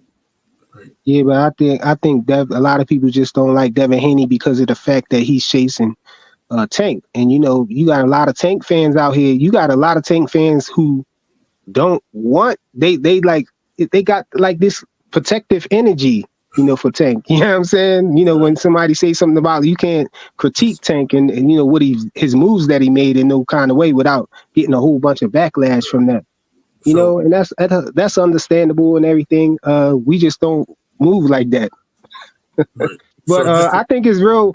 What y'all think about Ryan Garcia with that California roll? That we calling it. His Actually, corner, Devin Haney's corner, said that it was impenetrable. They said they couldn't penetrate it, and they said the referee told them that it wasn't illegal because his side is there to be hit. And so they said they didn't know how to, they couldn't penetrate. Devin couldn't penetrate that, and they was actually saying that was a good strategy to do that California roll because it's hard to hit him. But I was thinking if you step to the side, either side, and hook off on him or whatever, that seemed like an easy thing to crack. But they said it was impenetrable though. so the French roll I don't see how that was legal though, because he's literally turning his turn back his to his back opponent. in his head. Right. Yeah, That's what so if I you get thought. hit But if behind that it wasn't impenetrable at all. Devin Haney landed how many body shots in one sequence? but Like, one that's But another. they The, stopped him. But they just stopped him. on it, Harvey Dot and pulled him they off. the jumped on ref him. was stopping him. The Yeah, ref stopped him there whenever he was no did that. point to the fight where Devin literally was stuck, trying to find a legal way to hit him. You could see it where he was looking at him like I'm gonna hit him. Like, okay, I'm gonna hit him over here. I think it was confusing, but I'm gonna say this, right? For us to say it's illegal at some point, we have to accept the fact that boxing is accepting this California rule, that it's not illegal to you feel me? We have to accept the fact that they're making it clear that, listen, I don't know what you guys are talking about. Y'all gonna have to figure a way to deal with this because we're not gonna penalize this man for this. This is legal as far as we're concerned. And that's another question I was gonna bring to the table, and I'm glad Freakin brought it up to say, what's the remedy for this? Clearly, it's gonna have to be a boxer that dissuades Ryan Garcia from doing this. The referee is not getting in the way of the Ryan Garcia California roll. He's not getting. They're not going to. I was thinking. What you think angles, about what I was saying? If he angles. did that California roll, I was thinking that the fighter that that's facing him should step to the side and throw the hook because Yeah. it's hard to throw a straight jab down to the body unless somebody like Tank can probably hurt somebody like that, But I was thinking that a hook, you know what I'm saying? Hold on. Wait, I'm not to cut you off, Ray, either, but I really want Mark's opinion on this because he's actually a trainer, an active boxing trainer, and I want to know, Mark, you got a fighter getting ready to get in the ring with Ryan Garcia. You're aware of this California roll. You know it's coming in this fight. What are you guys preparing for in the training camp, and how do you plan on attacking this thing? Man, I ain't worried about that motherfucking California rule. I'm gonna have my boy working angles. He gonna beat him the fuck up off that California rule. He just ain't had nobody. He ain't had nobody to really crack that yet. Go ahead and do that against Jaron Ennis, who got great angles, and let's see how that shit hold up. So you saying the fighter should back off, and wait for him to come out of it? No, not at all. I said angles. So if he's turning his back to you, then you got to create the angle to get directly in front of the man, and you could continue to get your offense. So what happened was Devin Haney was staying directly in front of him throughout the entire sequence of that California rule, when he could have just cut an angle and got some clean shots off right there. We seen Ben Rodriguez do it all the time, create them angles to get them openers and shoot shots over the top. That's penetrable. Trust me. I don't know what I was talking about. Exactly, angles will neutralize the proper angles. Will get that shit up out of here. Trust me. Hold on. So that being said, what you're saying, and you're basically saying that is actually a simple solution to this. It's really not as complicated as everybody thinks. It's always easier said than done as boxing. Right. But I mean, you seem like off the top of your head, you're like, this is how I would approach it. And the reason I'm saying that is just to say that, is there any, because the next part of this question, which I'm happy, this is just rolling down my paper. I can show you. It's amazing how this is just going right into each other. Bill Haney. And you know what I'm about to go into.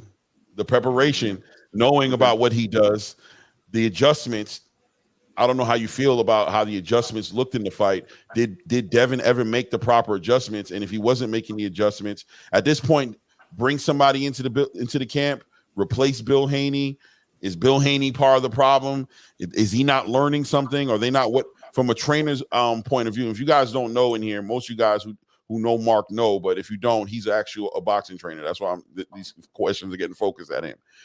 Do you see some holes in the training camp of Devin Haney in this fight? Did it expose some holes in what Devin Haney's been on? You even said fundamentals in the chat. You said back to the fundamentals. What about fundamentals? So how do you feel about the corner work for Devin Haney in this fight? Well, let's just address the reality of the situation, and it's that every camp has holes. You know what I mean? Every fighter has their tendencies that could hurt them. There's no such thing as a perfect fighter. We could see well-rounded fighters all day. There's something that they can either get better on or where they lacking in. You see what I mean? So what I'm trying to say is Bill Haney, he's done a great job with Devin Haney in terms of how far he has gotten in his career so far, especially at a young age. You're talking about a 2-division world champion, along with him being undisputed in his previous weight class. So obviously, there's a method to their madness, and for the most part, it has worked pretty successfully so far. You see what I mean? So I'm not one of them people that's gonna come up here and say that Bill Haney need to be replaced and stuff like that. Now, I am an advocate for, always adding somebody to the camp. You feel what I mean? Devin Haney makes us a good amount of money. So I know money won't play a factor or be a reason why he couldn't add nobody to the stable, you know what I mean, who could definitely help him on some things. Now, in terms of the adjustments that you said, whether he made them or not during the fight, I think that he didn't. You know what I mean? I think that, I think and maybe it was because, like frequent flyer address, somebody in Devin Haney's corner said that he was trying to get that knockdown back. That's a lack of focus. That's a lack of discipline when you're doing things like that. You see what I mean? Like, regardless of whether you get knocked down or not, your main objective should be to win the fight. You know what I mean? And the last thing you want to do is play into that fighter's style, because at the end of the day, it's going to benefit them. And that's exactly what Devin Haney did. Devin Haney completely lost focus of what was winning him the rounds. You know what I mean? And he tried to fight fire with fire, and he got his ass burnt. You see what I mean? And that's just what it is. You know what I mean? Now, there was a lot of things that Devin Haney did throughout the course of that fight that he could definitely improve on. He drops his right hand a lot when he shoots his jab, which allows Ryan Garcia to successfully counter with his left hook time and time again. And that's exactly what happened. You see what I mean? So He definitely got to tighten up on his defense, especially when he's shooting shots. You are most vulnerable when you're throwing punches. However, you can keep your opposite hand up while you're firing your lead hand. You see what I mean? So that's definitely what I would like to see Devin Haney work on and go back to what made him successful in his previous 31 victories. And that's just being mobile, you know what I mean? Understanding his range, keeping people at the end of his punches. And you know what I mean? Not standing in the pocket with some dudes, man. Like, and I think he would have learned that from the Jorge Linares fight. You try to sit there in front of a sharp puncher like Linares, and you got clipped, bro. And you did the chicken dance back to your corner, and you lucky that that was the fucking last few seconds of the fight that had happened then. You see what I mean? And that was a result of him getting cocky, you know what I mean, losing focus, and getting hit with a sharp shot, you know what I mean, in the middle of an exchange. Devin Haney has to understand that his defense is not based off of, you know, him staying in the pocket with guys and stuff like that. His first line of defense is his legs, and he has to use them in order to avoid as much punishment as possible. You see what I mean? Walking directly to Ryan Garcia, bro, you doing him a favor. You know what I mean? You Right. played exactly into what he wanted to do, man. You fell for the psychological games, and I thought he was playing when he was talking about I'm gonna meet you in the center of the ring. He was dead serious. He was dead Mhm. serious, bro. So I don't know if it was the, you know, the disrespect to the religion. I don't know what it was that really threw Devin Haney off, but that was completely out of character. I've usually seen him a lot more focused than that. I never let him see like the trash talk really get to him. You know, he got into a little verbal you know, sparring with Lomachenko and Kambosos and stuff like that. But this one, it was like he was a lot more invested than usual. You see what I mean? Kept talking about the idea of knocking Ryan out and being in the center of the ring. And I'm thinking, nah, he ain't really gonna do that, because if he do, that might be a bad John. And best believe it was a bad John. So he didn't make the adjustments necessary. And this is another thing. He let Ryan Garcia lead a lot. You cannot Mhm. let Ryan Garcia lead. You let that man put some combinations together, he gonna clip you with one of them. So you gotta, he had to be first. He Mhm. did not be first consistently enough. You know what I mean? If he would have stood first, you know what I mean, he probably would have avoided a lot of knockdowns. A lot of those knockdowns started with Ryan Garcia leading with a combination and catching him with one solid one, knocking him down. You see what I mean? So he didn't make the adjustments necessary, and that's I can't, you know, Bill Haney could give him the proper instructions all day. If he not following through with it, I mean, is it really the trainer's fault? I don't Hey, know. hey, Mazuma, the first left hook that Ryan caught Devin Haney with, Devin Haney Mhm. was throwing a jab. With his You right see hand what down. happened was he was leading off. He threw the jab, and Ryan Garcia threw the hook right in with he threw with him, and that Yeah, but hook, his right He hand was clipped dropped down him. that right here. hand. Yeah, His his right hand hand was was Yeah, down down here. here. and that's what was I was going to ask you. You know, when you see Pit Bull fighting, when he throw that jab, he always have the other hand stuck to the side of his face. You know, when he's throwing that jab, I was thinking that, you know, knowing coming into that fight and knowing that Ryan's left hook is his deadliest weapon. You know, why wouldn't you have your hand up to the side, you know, to your right side every time you throw that jab? You know, because you know he's trying to hook off on you with that. That was kind of weird to me too. You know, as far as them coming up with a game plan, because they're usually good with coming up with a game plan towards a fighter's best attribute. You know, trying to neutralize it or take it away.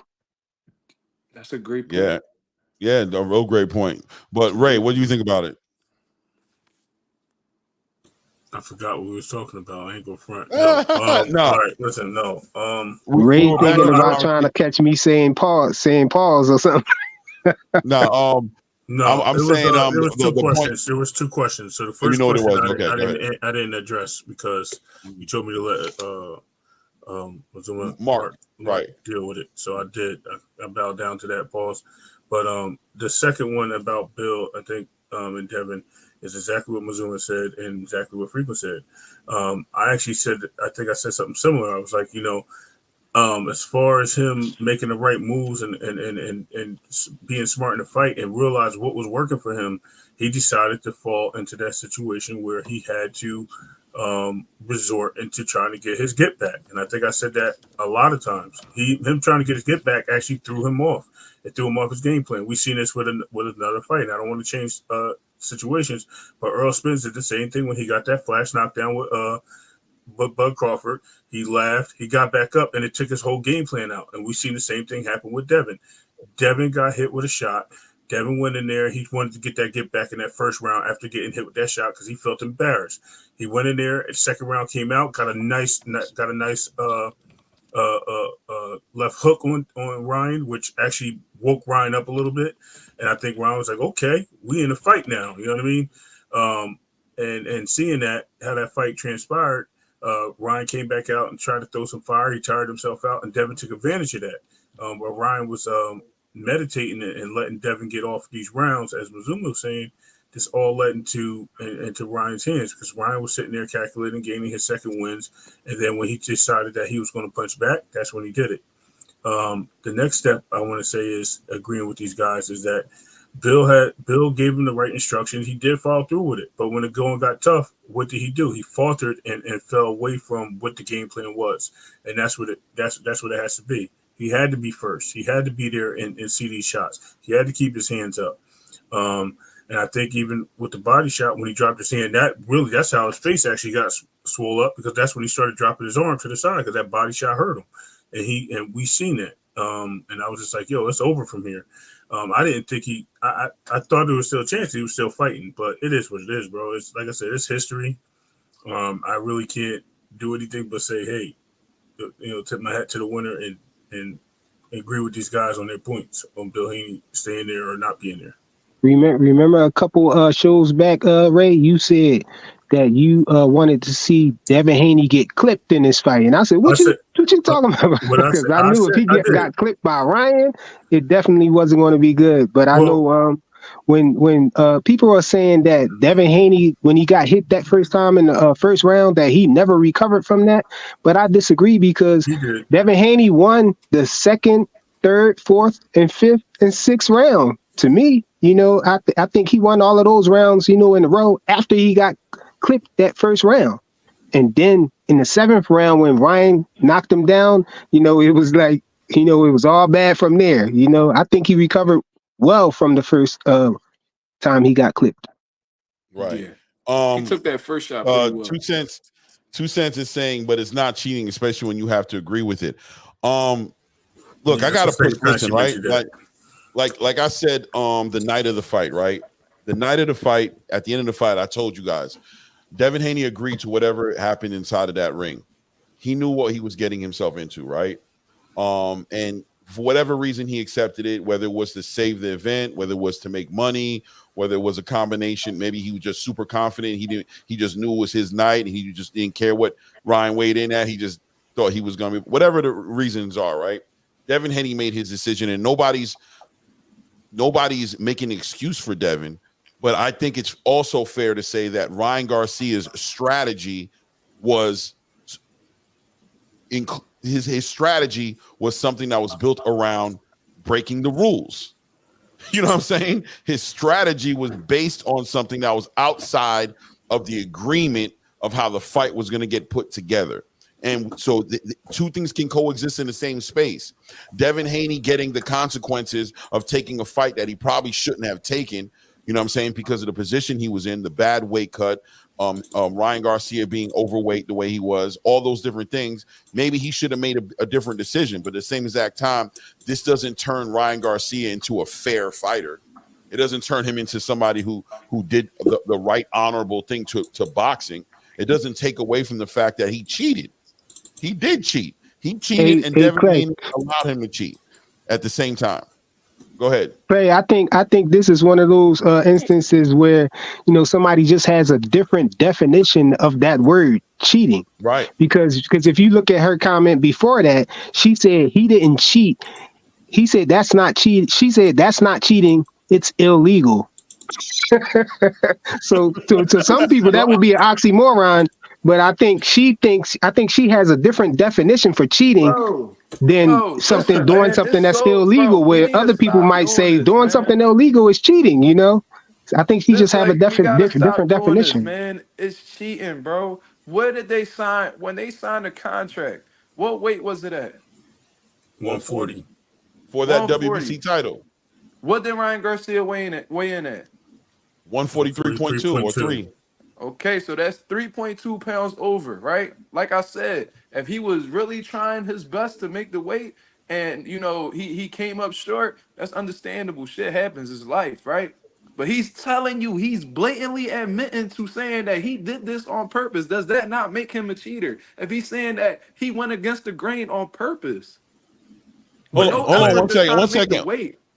One second, Yeah. Mark. Ty, you're either mishearing me. I don't know what to tell you, right? So let me repeat it. I'm telling you, he cheated. You said, Claymore, you for real, homie? You say he cheated. He did cheat. I did say he cheated, but at the same time, what I'm telling you is Devin Haney accepting the terms and conditions of the fight. Devin Haney can't say He let it slide. yeah, Right. he let it slide. That's his fault. So he gets the consequences he got from it. You know what I'm saying? But it doesn't take away Ryan Garcia's tactics going into this fight. And I think sometimes you guys have a hard time letting two things coexist in the same space. That Devin Haney agreed to a fight that needed to be renegotiated because Ryan Garcia violated the original agreement of how the fight was going to happen.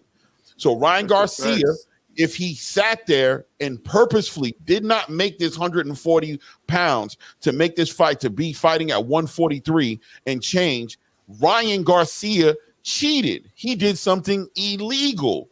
You know what I'm saying? And they renegotiated the fight in the spirit of saving the event. Devin Haney had to agree to it. So Devin Haney got his consequences. Devin Haney lost the fight fair and square because he had an opportunity to not fight that fight. But it doesn't take away from the separate topic of Ryan Garcia's tactics, his strategy. We got to understand what that means. This is not, oh man, it just happened to happen and it's something I could have stopped. His tactics, his game plan going into the fight involved him knowing he was never going to fight Devin Haney at 140 pounds. That's all I'm saying. I think this might entail you dropping a link for her and letting her come up here and defend it herself, because she's saying that missing weight is not illegal, but that is illegal, or else Ryan would have the belts right now. If it was legal, it's not legal. Legal means it's something that is allowed. This is law, bro. He went against the contract, bro. All right, yeah. It was illegal. He did something illegal and it got renegotiated. Exactly. The fight could have just been over. It's the violation, but it's not. He said it's a violation, but it's not cheating. You guys got to think about what y'all are saying, right? Stop it. They pretty much synonyms, my nigga. Like, what are you talking about? Eat that L. You guys get caught up in your feelings. We already ate the L on Saturday night. On Saturday night, we already gave respect to Ryan Garcia for doing what he did, for getting his work. But this is what's going on in the boxing space that's confusing to me, right? You guys want the rules to not be the rules because you guys want the win to come in a certain way. Right. What it seems as if is you guys want the value of this win to be equivalent to Ryan Garcia winning the WBC title fight, which is what they agreed to fight for. Right. The fight we saw Saturday night was not the fight that they negotiated to fight, which was for the WBC title. And let me tell you why that's significant. It's significant because if Ryan Garcia wanted to fight a catchweight fight, he could have just told Devin, I'm not fighting at 140. Devin could have made 143 pounds, potentially been a different fighter in that ring. There would have been no title on there, and it would have been more of an even playing field. The understanding of how significant that 3 pounds was to Ryan Garcia's team is precisely why they didn't tell Devin Haney that it was going to be a catchweight fight. The game plan was to have him down at 140, being the smaller fighter, potentially being the weaker fighter, get him aggressive, and him being the stronger, bigger fighter on the night of the fight. It's chess, not checkers. But you guys, if you're really boxing fans, then you understand what I'm saying. You understand what I'm saying. If you don't want to accept it, that's because you're over committed to Ryan Garcia. You're not talking about boxing across the table. Devin Haney signed the contract. He renegotiated. He accepted the new terms. Fine. Ryan Garcia came in at 143. It doesn't change Devin Haney's position as far as I'm not 143 pounds. I'm going to be the smaller fighter tonight. It was last minute. Ryan Garcia never planned on fighting me at 140. We got to understand what it is. You guys can't accept that. I don't know what to tell you, brother. You know what I mean? Like I said, I think Yo, Devin they Haney is just a bugging the villain nigga. to so many people that they don't even care. They don't care that what Ryan did was sneaky or anything. All they care about is that he got the W and Devin Haney lost. Right. You know what I'm saying? And And that's I what it comes started down this to. thing off by saying salute to Ryan Garcia because I salute They him can't for it accept because it. his Right. team Right. outsmarted Devin Haney's team. He didn't care about the belts. He didn't care about anything except for beating Devin Haney. Right. You know? So he didn't want to try to drain himself or anything like that. He missed weight on purpose, but it was up to Devin Haney's team. He needed somebody there. Well, it's a hard decision to make. You know, it was a lot of pressure on him being it the night before the day before the fight. You know, he's already at 140 prepared. They're ready to rock and roll. People done bought their tickets and everything. They got the undercard. This whole thing is set up, and then he has to. It's all on him to make this decision if there's going to be no fight or will he renegotiate and fight him. We would have been cooking Devin Haney if he just a lot of people would have been cooking Devin Haney if he just called the fight because Ryan Garcia missed weight. Nobody would have been mad at Ryan for missing weight because people the average person is going to think, oh, 3 pounds, it's only 3 pounds. They don't understand all of that stuff, the hardcore boxing fans are thinking about, the rehydration and dehydrating yourself and stuff like that, coming in, not having to deal with the strain of getting down to 140 and all of that. Right. They don't know about any or care about any of that stuff. They just know they paid for the fight and they want to see the fight.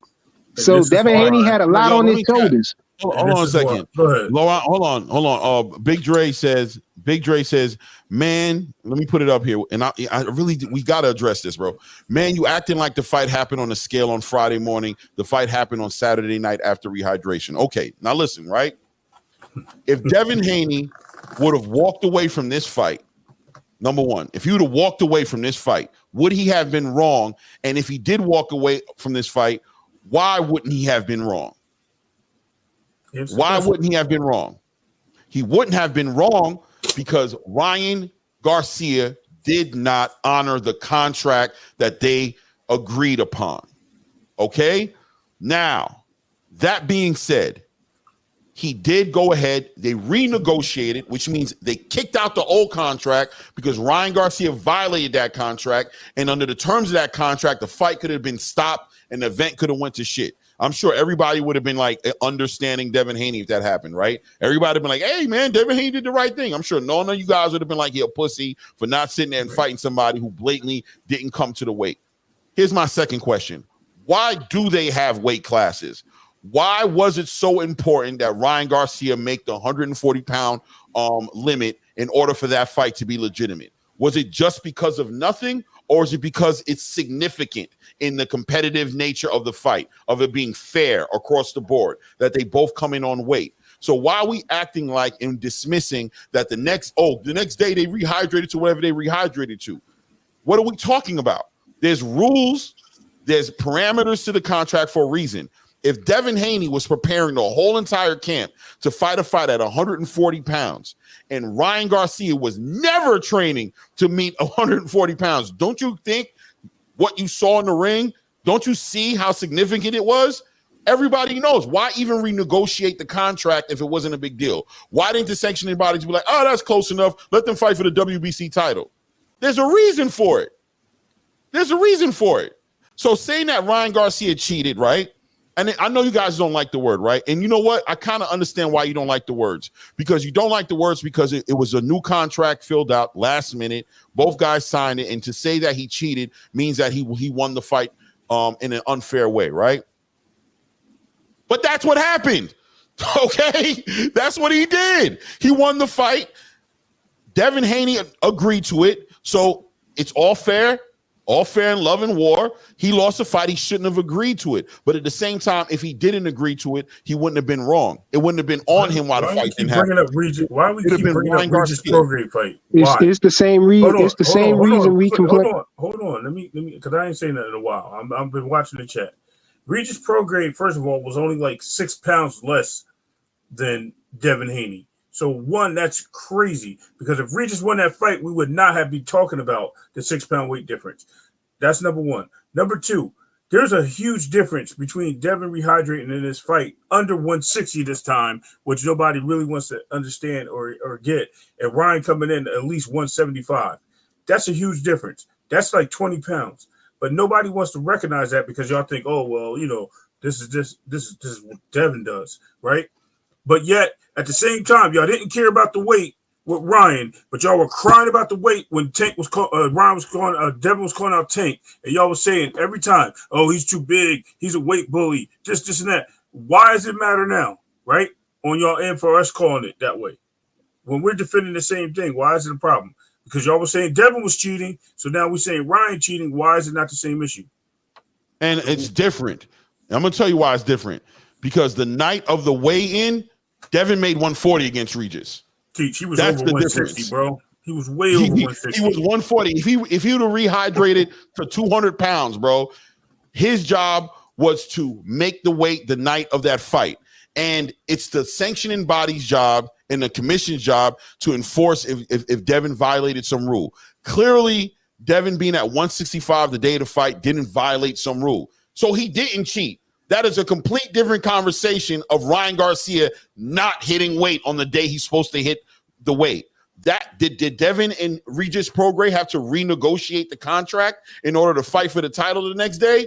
No. You know why? Because nobody violated any rules. Did Ryan Garcia and Devin Haney have to renegotiate the contract because Ryan Garcia didn't make the weight? Yeah. You know why? Because somebody violated the rules. And when you violate the rules, you nullify the contract. The contract was nullified because Ryan Garcia did not meet up to what they agreed to do. The fight moving forward under the renegotiation was based on Devin Haney wanting the fight to continue and say, you know what, I'll take it. Give me my 1.5 million. Give me my 600K. I'll go ahead and do it, even though you didn't meet what you said you were supposed to do. In spite of you not doing what you said you were supposed to do, we're going to go in this way. In spite of. Let's be clear. So Regis Prograis and Devin Haney and Ryan Garcia are two separate conversations completely. Right. They are not the same in any kind of way. Right.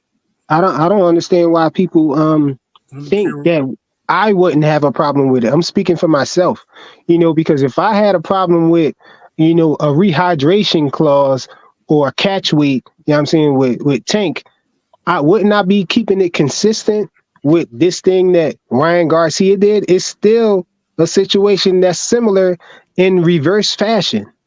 Is you got a person trying to take advantage of a rehydration or a person dehydrating themselves to get down, to get down to a lower weight, and you're not going through the strains of doing it. Freaking, hold on. Big Dre, if he violated the rules, the California State Athletic Commission rules, why wasn't he penalized? Why wasn't the title vacated? Why wasn't he affected in any kind of way in the fight if he violated this rule? You know why? This is the difference.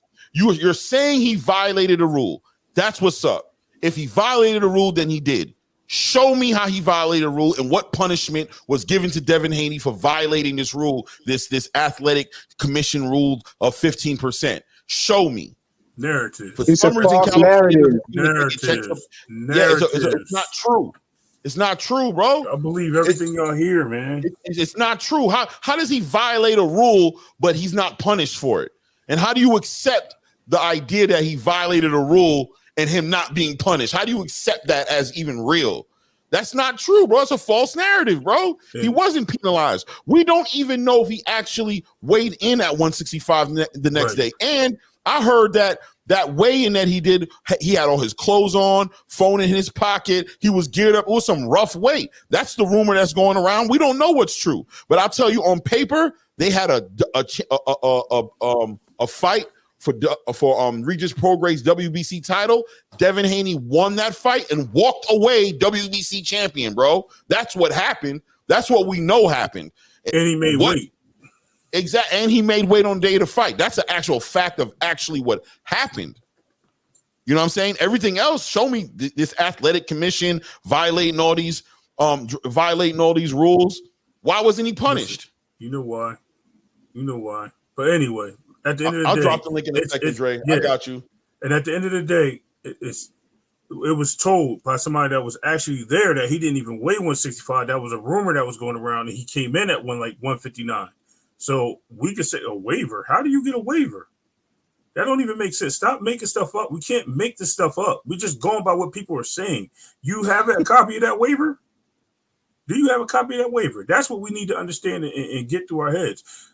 We have a copy of what this dude said because it's digitally recorded. I didn't make weight on purpose. We have that. We seen the renegotiation of it. So therefore, I didn't call anybody a cheater. I actually sat quiet and let them guys talk. But I'm really like, yo, y'all really reaching, because when it comes down to other fighters, your favorite fighters, which we're trying to say, because Devin is not my favorite fighter. Let me just straight say that. I am an Earl Spence fan, and guess what? He got his ass whipped, and I ain't give a shit, right? And I defended Bud on many occasions. Fan, and he whooped Errol's ass. And look, on many occasions, I was like, yo, he got his ass whipped. It is what it is. As far as Devin, he got his butt kicked. I ain't going to say he got his ass whipped, but he definitely got beat up.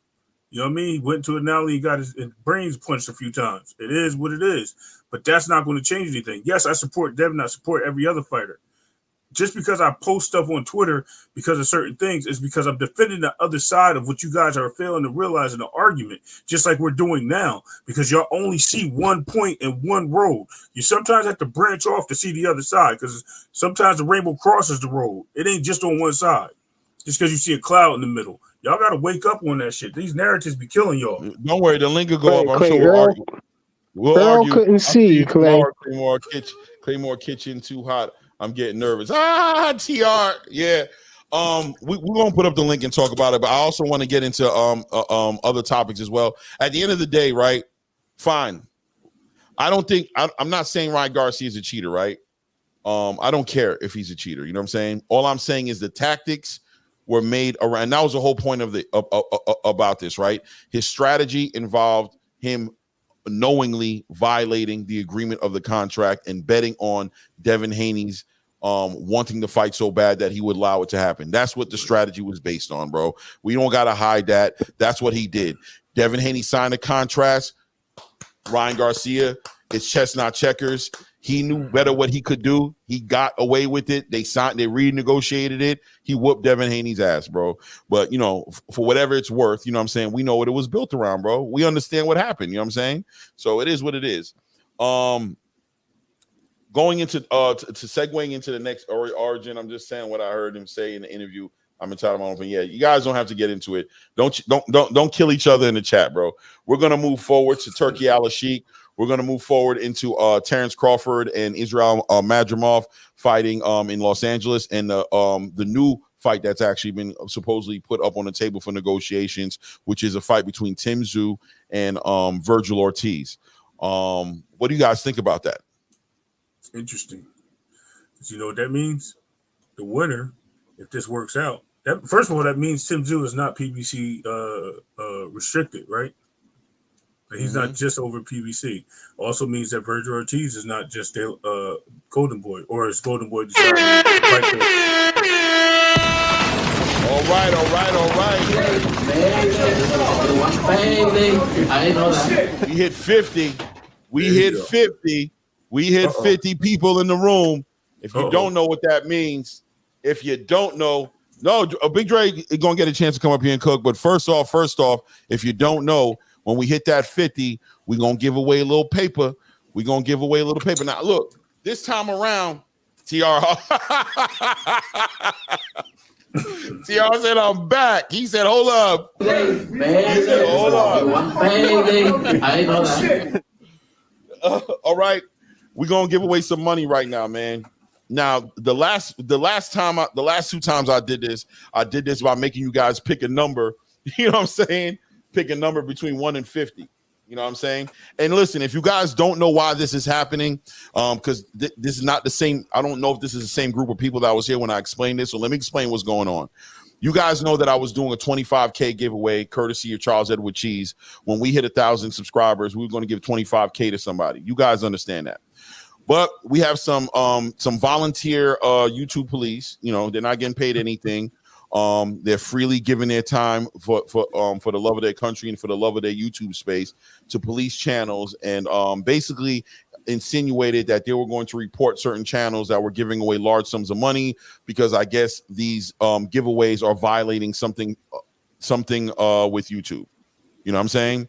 And it has to be, it has to be done a certain way. So I pulled that off the table. We're not doing a 25K giveaway. And what we're doing on these shows now is once we hit 50 people in the chat room, we're going to actually put a game up real quick. You win the game and you're going to get a cash prize. Once we hit 100 people in the chat room, we're going to be giving away a larger prize, right? Probably about $500, right? Every time we hit 100 plus people inside of the live. But when we hit 50, we're going to give he said you are washing money, Teach. Yeah, okay, I guess I'm washing money by giving it away. Anyway, so so right now we're gonna give $100 away to somebody up in here, bro. I wanted to give it away to the community. You don't obviously have to be subscribed. Whoever's in the chat at the time becomes part of the game. But I just want to reward people. I see a lot of spaces doing things. I just want to give and Charles Edward Cheese gave this to give away, so that's what we're gonna do. I hope that resonates with you guys and you guys understand why we've changed the parameters of how we're going to do this. But I think by doing this, everybody now gets an opportunity to get a little something. Y'all cool with that? If you're not cool with that, keep it to yourself. Okay. So, all right. Oh, I mean, whenever you want to come back on, yeah, I don't know why you got booted out. I thought you left because of the way the conversation went. So how are we going to do this time, Ray Davis? Any ideas, or are we still trying to do the lottery with the numbers? There's a couple ways I was thinking about doing it. So I'm trying to think of something that you told me, right? Mm-hmm. But I don't want to do something that somebody got to really guess crazy outside the box. Mm-hmm. But I was thinking, since we're talking boxing, right? Mm-hmm. Can we name like a topic in boxing? And I'm going to give you the question. And then I want to see, you can read the question out and I'll give you the answer. But it's going to be a tough question. It's going to be a tough question. It's going to be a tough question. It's going to be a tough question. Because you know what? They're going to have to get the Google pins out. They're going to have to get the Google pins out. They're going to have to get the Google pins. They're going to have to Yo, you guys, all right. Let me do it like this with the people in the chat. Put up a 1 if you guys are down for the boxing trivia. Put up a 2 if you want to play lotto. And pick the right numbers. I'll give you a minute to put in there. Put up the 1s for the boxing trivia. Put up a 2 for the lottery. Oh, one of the most important people in the conversation. But okay, 1, 2, 2, 2, 2, 1, 2. I don't know. We got a lot of twos. Come on, guys. Let's vote on this. 1. Boxing trivia. We know the chat gonna Google their ass off. They can Google it. They can Google it. It's okay. It's the first person to respond with the answer. Yeah, it's the first person who responds. So it's not everybody. You know what I'm saying? It's not same thing with the lottery, by the way.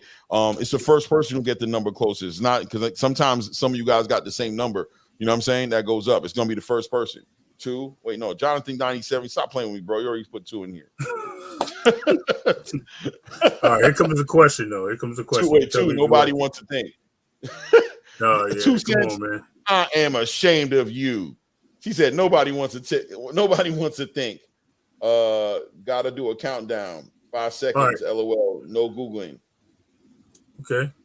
Right. I agree. I won't say 5 seconds, Charles. I'm thinking more like, what do you think? What's a good time limit?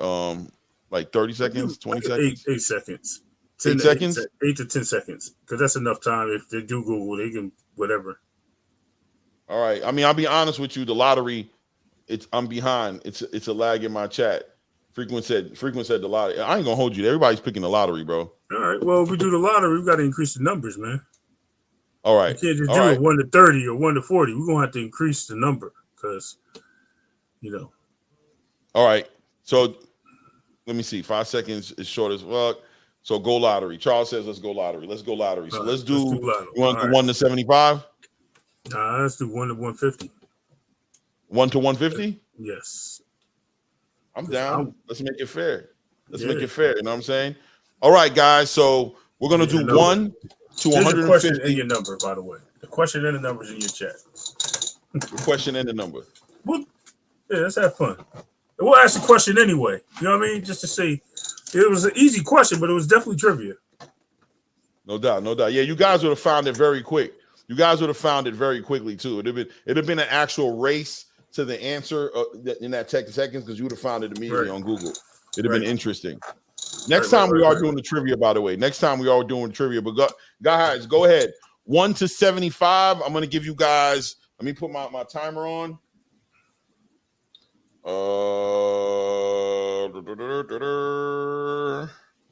Timer. We're gonna do 45 seconds. It shouldn't take you guys that long. Ready? 45 seconds. Put your numbers up. Let's go.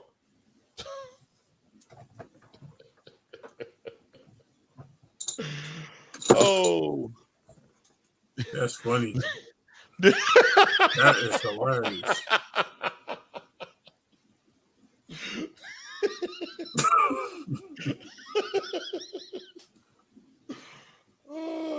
Yo, I love this shit. I love this shit, bro. I love this shit. Oh man. Oh man.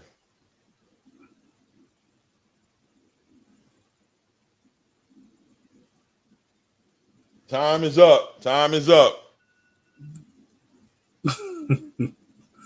I mean, the number was documented. I can tell you that right now. Look, Charles. I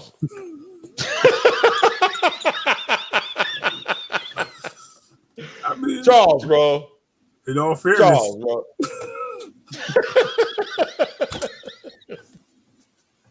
Hold on, let me find him, bro. Hold on a second here, bro. Yeah, that's hilarious.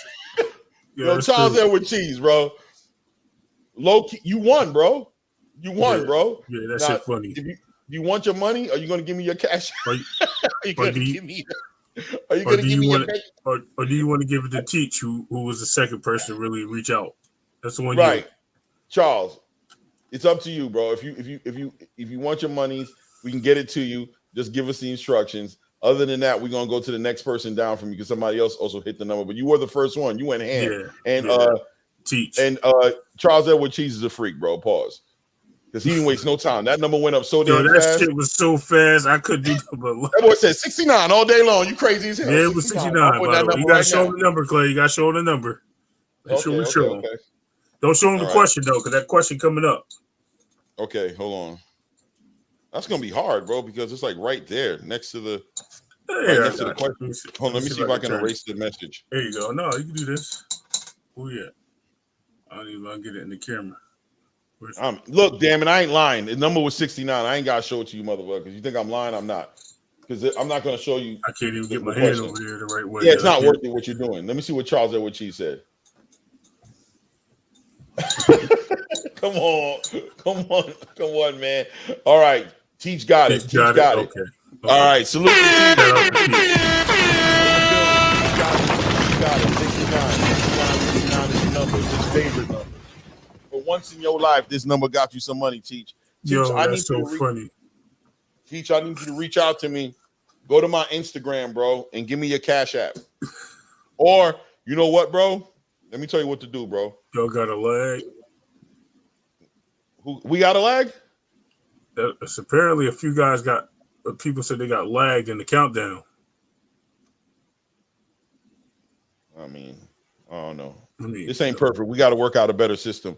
But you see my Cash App? Teach, request $100 for my Cash App. You know how to do that, right? TR ain't happy with that. I said, nah. Your TR, that's nasty, bro, because he did say 69. Yo, it is, bro. I literally said that. I wanted to see. I just threw it out there. I was like 150. You know what? I was actually thinking of. I ain't gonna lie. When you put the number out there, I'm like, mad people about to hit this number. I thought so too. We too grown in this chat. Everybody about to hit this damn number. I'm gonna tell you right now. Request it on my Cash App. Request it on my Cash App. We're gonna get into this next part of this conversation. As soon as I see it hit, I'm gonna send that over to you, brother. Yeah, I'm gonna send that right over to you. As soon as I see it hit my Cash App. Request it for my Cash App. It's right here on the bottom of the screen. I was gonna mess around and give you number 2. I should have. Oh, Teach said, "LOL, I would like to donate that 100 to the channel." Oh, wow, bro. Okay. Respect. All Appreciate right. that, Well, Teach. you know what? You know what I'm gonna do? I'm gonna send half of it to my brother. I'm gonna keep the other half, bro. Oh, damn. That's how we gonna do it. That's there. Much respect on that, man. Appreciate that. Yo, Teach, you a G for that, bro. Yeah. That's what's Teach up. on the run from the law, and he like, I ain't giving up my Yeah. money. He said, I ain't give you my He said, cash it ain't app. working, bro. I'm sorry, You bro. ain't get my cash can't know app. who I am. Yeah. You can't know who I am, bro. Yeah, I got understand. you. Appreciate that. You know what I'm saying? For real. And definitely got to do, you know what I mean? You got to definitely hit the horn for him. And definitely, I want payday, so you can throw that up there too, because I definitely want payday. Payday. Hold on, let me see. For Brian. I know that. I know that. Payday. No, appreciate that, Teach, man. That means a lot. You know what I mean? For real, that means a lot. Payday. You want payday? I know that. You know what, Clay? And Clay, I appreciate it. Let's do the question anyway for another $100. Let's just do it. You might as well. Somebody got to win, man. I appreciate it, but somebody got to win. Okay. And if they donate it back, that's it. We're doing the question. So, guys, we're gonna do the trivia. We're gonna do the trivia, and we're gonna put somebody else in position to get the money. 30 seconds. You said 30 seconds. Let's give him 30 seconds. 30 seconds. 30 we'll give him 30 seconds. Remember, the first person to put the answer in there is gonna be who gets it. Okay, the first person. Bradley 68 gonna get it. Watch. All right. The question is, are you guys listening? The question is, what year did the fight in Manila happen? The Thriller in Manila. What year did that fight happen? Go.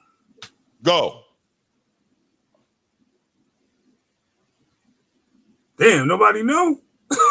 They better go. Okay, here they go. There they go. Okay. I ain't seen you the answer, did I? I mean, I could find the answer. I don't know what I got the answer. I got it. Oh, you got it? Okay, cool. Yeah, I know the answer.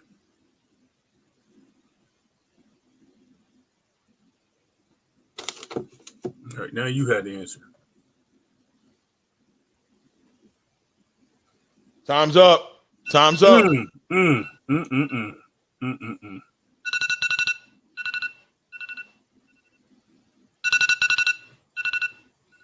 But she said she just heard the question. All right, go ahead. Wow. Go ahead. No, say the question. Say the answer. 2 cents if you got one. I'll give you a second for that. Some people are getting lags. I don't know why. Yo, that might be YouTube thing. Yeah, that's not me. I got that internet. Yeah. All right, you got 10 I got seconds. that internet. Just 2 cents. All right, about 8 seconds. 2 cents. And I know she got a lag. That's why I'm giving her a few seconds. Okay, we good. We got to call it. Okay, appreciate it. All right, so we do have a winner. Hold on. Did anybody? Wait, hold on. No. Wait. We're going closest, right? We're talking about Joe Frazier, Muhammad Ali, right? Yeah, I got it right here. Double check your answer, bro. What you right sent to me, I think you might have typed the wrong thing. Look what you texted me. Hold on, let me see here. Let me see. Hold on.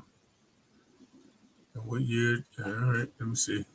Yeah, I'm pretty certain I got it right here in front of me. Look what you got on the text message. Yeah, that's what I got right here in front of me. That's not what I got here when I looked up. Okay, hold on. Let me look it up then. Before we give it to somebody, make sure it's the right one. All right.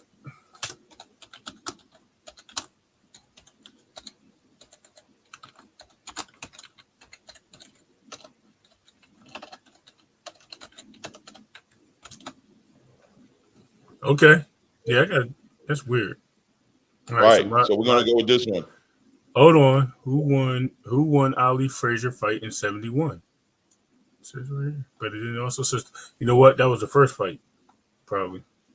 All right, so that's the one. We're going with this. Yeah, we're going with the one you got because I see it. The one that I'm looking at, right? Yeah. Oh, that I got my screen. Yeah. All right. So the answer is 1975. Who said it first? Let me see. Or TR. TR did. Salute TR in the building. Got it. That was 1975. And I don't know why they gave me the answer 71 because I actually pulled up trivia questions and they gave me 71, bro. That's weird. No doubt. Right? TR, you know what to do, right?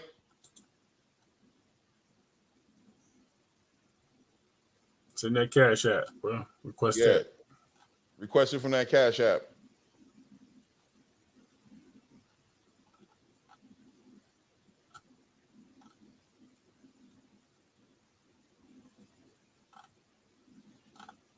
Yeah. I have to give me. As soon as I see it hit, as soon as I see it hit, I'm gonna send it to you, bro. TR got the flowers. Are you crying, TR? You tearing up? You want to say anything to the people, to all your supporters? Anybody to your level? Don't give him the mic, right? Do not give TR the mic. Please don't give him the mic. To the people who all right, give him the mic. TR, jump on the link, man. Click the link. Jump up here. Let me hear you. So go to your lady. Is your lady home? If your lady's home, go request it on your lady. You don't want her to get it? Y'all ain't cool like that? TR, y'all ain't cool like that, bro? You know what I'm saying? You can let me know if y'all ain't cool like that. You know what I mean? TR, like, y'all not chill, bro. You got to just say that, you know, my lady got a cash app. That's her cash app. Give it to your lady. Let me know what you want to do, TR. I mean, I'm opening up an account for the company so I can stop connecting people to my damn bank account because I don't trust none of you motherfuckers. One of you guys are cyber bully. You say, yeah, she's at the casino. Oh my God! So you definitely don't want to send it to her right now. No, like, I gotta wait for her at least come home. I can't just send it to her. All right, look, TR, go into my my Instagram and send me your, because I trust you, bro. I know you've been supporting me for a long time. Go into there and put in your Zelle information, the number in my Instagram, in my DMs, and I'll send it to you there if you're comfortable with that. Otherwise, tomorrow, like you said, we could just wait for your lady to come home. And you can send it to my cash app. As soon as I see it, as soon as your lady comes home tonight, we don't got to be on live to do it. Just send me the request. As soon as I see it on the cash app, I'll respond to it. Just send it to me. Yeah, you send it like, or you can just send it to me. Yeah. No, that's what's up. You feel me, TR? Tell me if you feel me either way. Pause. You know what I'm saying? Either way, bro, I'll take care. You know I got you, bro. So whether you want to send it to my cash app when your lady gets home, or we can, you know what I'm saying? You can let me know what you want to do. Go to my Instagram, you know, put in your Zelle information. I can get you together there too. Oh, TR, you old. All right, I got you, TR. I ain't gonna forget you. You know I got you. I'm good money with you, bro. Trust me. You got $100 in my pocket. With the $100 in my pocket, you can never go broke. If I owe you, you can't never go broke. Okay, so the event popping up, that's what we left the conversation on. Then we're going to open up the panel actually. 45. I know what that. Oh, you 45. Okay. I mean, you old enough, I guess. I mean, I'm 47, but I got IG and I got some things that I got Cash App and all types of shit, man. You know what I mean? Instagram. Yeah. Here it is. You know what I'm saying? You playing with us, man. 45. Send it to my mail, UPS. All right, so we're gonna do it to TR. We're gonna do it tomorrow through the Cash App. As soon as, like I said, it don't gotta be the live. As soon as you get your girl home in the Cash App, just send me the request. You know, write down my Cash App, and I'll know exactly who it is when I see it. Put in the message TR, and I got you. Yeah, listen. Let me tell you what I was gonna do. What I was gonna do is, and I'm still thinking about doing this because I don't need to be giving y'all no damn Zells and showing you who the hell I am. You know what I'm saying? I was gonna start just mailing off $100 bill in a thank you card, and y'all just gonna get it in 2 to 3 days, bro, and just get 100 cash. And that's probably what I'm gonna do. I'm gonna be honest with you until I get this account thing straightened up. Y'all get ready. Let's see how they feel. Y'all want that? Y'all rather just get the cash in the mail? I don't care what they want, bro. They're gonna get that. If I, he said, nah, yeah, that's what I thought. Anyway, you're frozen. You're frozen. Yeah, you super frozen, my G. You super frozen. But so yeah, I was talking about he should be back in a minute. I'm sure he's gonna figure it out. I like the cash idea. That's cool. You like that? Bradley said, yeah. TR said, hell nah. Bradley said, "Yeah, I figured deal you, man." Yo. I hear you. Yo, I just froze completely. Something I wrong saw with you. YouTube. Is it Everything in YouTube? YouTube. Yeah, it's gotta be, bro. I literally just froze. You disappeared and my screen back and forth here. And I can see everything on YouTube. You know what I mean? Like I can see I'm watching YouTube now. I actually got the screen up and I can see everything, how I froze and everything. I'm like, yo, what is up with this? But you Yeah, no disappeared doubt. on the app. Yo, that's crazy. Something going on. The other night, Bradley said we some young cats, player. yeah, I no doubt. respect this group, man. Y'all some good peoples, man. I'm just gonna tell y'all. I respect everybody's mentality. I respect the professionalism of the chat. You know what I mean? That's what's up. I mean, No there's some doubt. people. There's some people out there. I'm not gonna say who in 2 cents. It is not you. I promise you. I really like what you bring to the channel. But there's some people out there that try to heckle the channel in the chat and get things working either way, left and right. But it's cool. That's why y'all in the chat. No doubt, no doubt. Yo, so continue the conversation where we was at before with as far as Turki Al-Sheikh right now. Let's be honest here. And first of all, you can't say Turki Al-Sheikh without saying Eddie Hearns, right? We have to understand that we got to start giving a little respect to Eddie Hearns and what he's doing right now, what he's facilitating for a lot of fighters in the game. You look at Jaron Boots Ennis right now, who's never been closer to a Terrence Crawford fight in his whole life. He's never been closer. Y'all have professional disagreement that are very respectful. Church, Appreciate talk to that. me. Exactly 2 cents. Bradley 68. Y'all, for sure. Y'all have professional disagreement. Well, you should hear us when we're not on this damn thing. It gets crazy. Mm-hmm. But Turki Al-Sheikh bringing boxing. Like, I mean, you ask me right now, Turki Al-Sheikh is like he's like the Charles Edward Cheese of boxing right now. You know what I'm saying? Mm-hmm. Shout out to Charles Edward Cheese. Baby, I know that. Right? Charles Edward, oh my goodness. Turki Al-Sheikh bringing boxing back to America. Everybody in the beginning was saying that Turki Al-Sheikh was just a viable option. Play Eddie don't have It's Eddie. You say Eddie Hearn, not Eddie Hearns. Why you gotta call me out, freaking? Why can't we just let that one go by? Why you gotta call me out? Why couldn't you let that slide? You know that, you know what I'm saying? You know what I meant, bro. Why you gotta you know what I'm saying? You gotta hear me say something and put me on black. Frequent be doing this, bro. This I couldn't stop. I had to start laughing as soon as I seen it. Anyway. So Turki Al-Sheikh bringing boxing to the US. He's saying, y'all want to see big fights? I'm gonna bring you guys big fights. He's trying to build a card right now in Los Angeles, and if you guys, I'm sure you guys are aware that at the end of the day, he's looking at Terrence Crawford and Ismail Madrimov, and he's also now looking at putting together a fight between Virgil Ortiz and Tim Tszyu. That's another fight. Now, we don't know who else he's going to put on the card in America, but I think it's safe to say that he's going to put the biggest fights he can on this American card. My question is, what are some of the biggest fights you guys want to see right now in America that you feel like only Turki Al-Sheikh can facilitate? Let's be honest. And look, we can't say David Benavidez and Canelo Alvarez, right? Well, I don't know. When is this fight? They got a fight. They got a fight come. They'll have their fight. Is it too close here? Because they're fighting in June. Yeah, July, August. So it can't be David Benavidez and Canelo Alvarez. And it's not going to be Boots and Terrence Crawford. Why? Because Terrence Crawford's going to be fighting on the card against Ismail Madrimov. But what are some of the big fights you guys thinking about? Tszyu and Nice. Anybody thinking? You think of any fights? I was thinking of a few. I mean, there's a lot of. Let me go back to my board here so I can show you what I have in mind. Because one thing I like to do is look at big pause fights, because frequent in the chat. I got to be careful.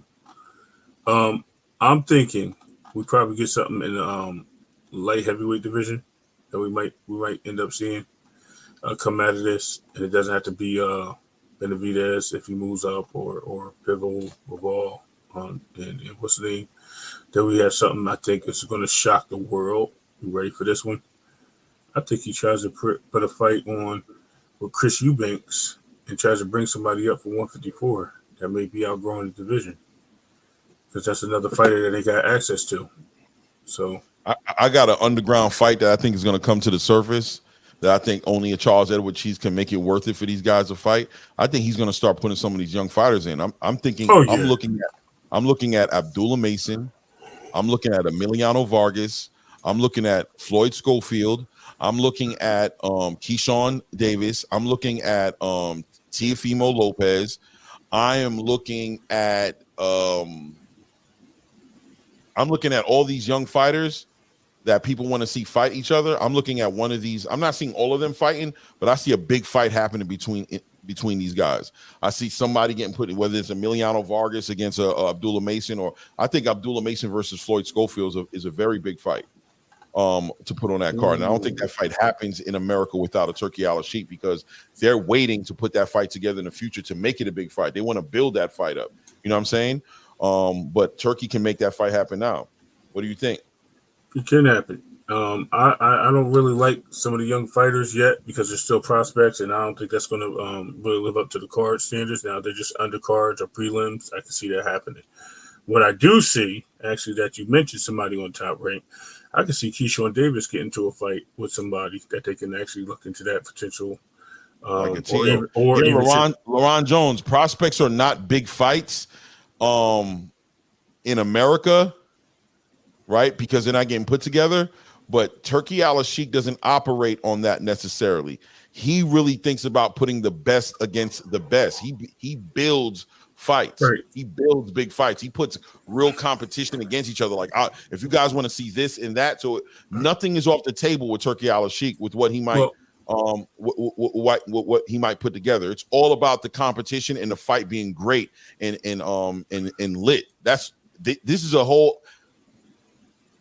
entire wild card in boxing. Turki Al-Sheikh and his mentality. He's a complete wild card. He's not putting together, you know what I'm saying, fights based on what you think he might be. He's really putting on, because he's already got the headliner, right? In Terrence Crawford and Ismail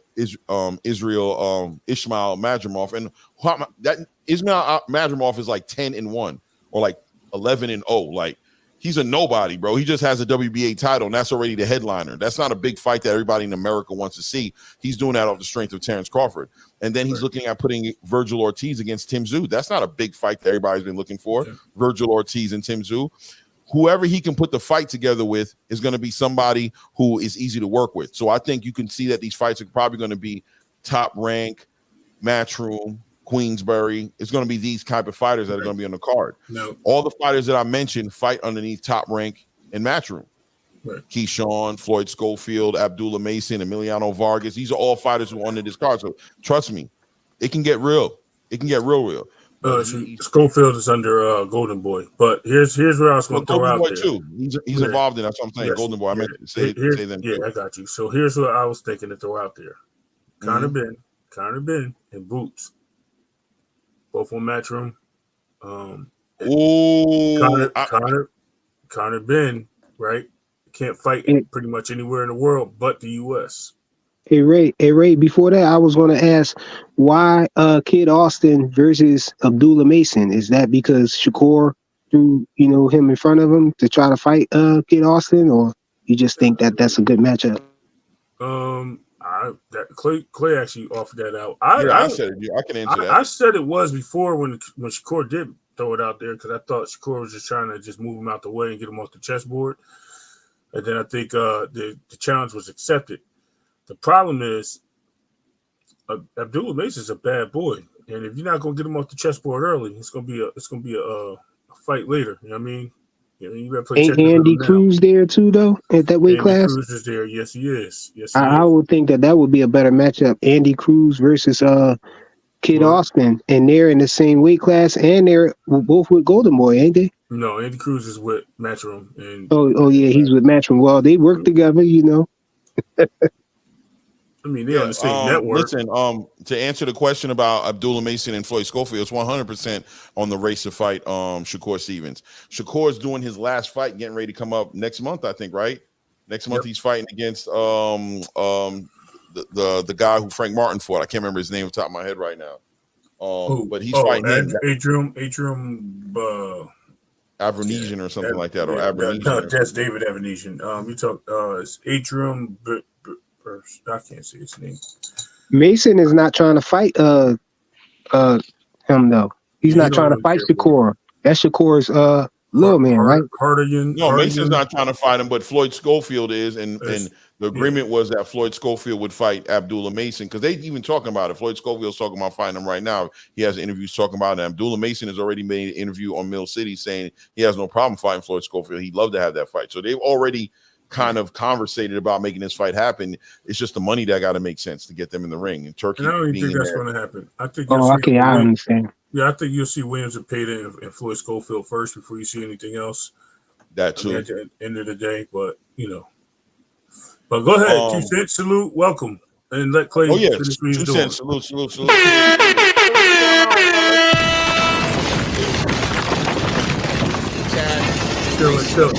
I just wanted to make sure we seen you up there because they was talking. I was sometimes we get carried away, and I don't look at the screen as much as I should.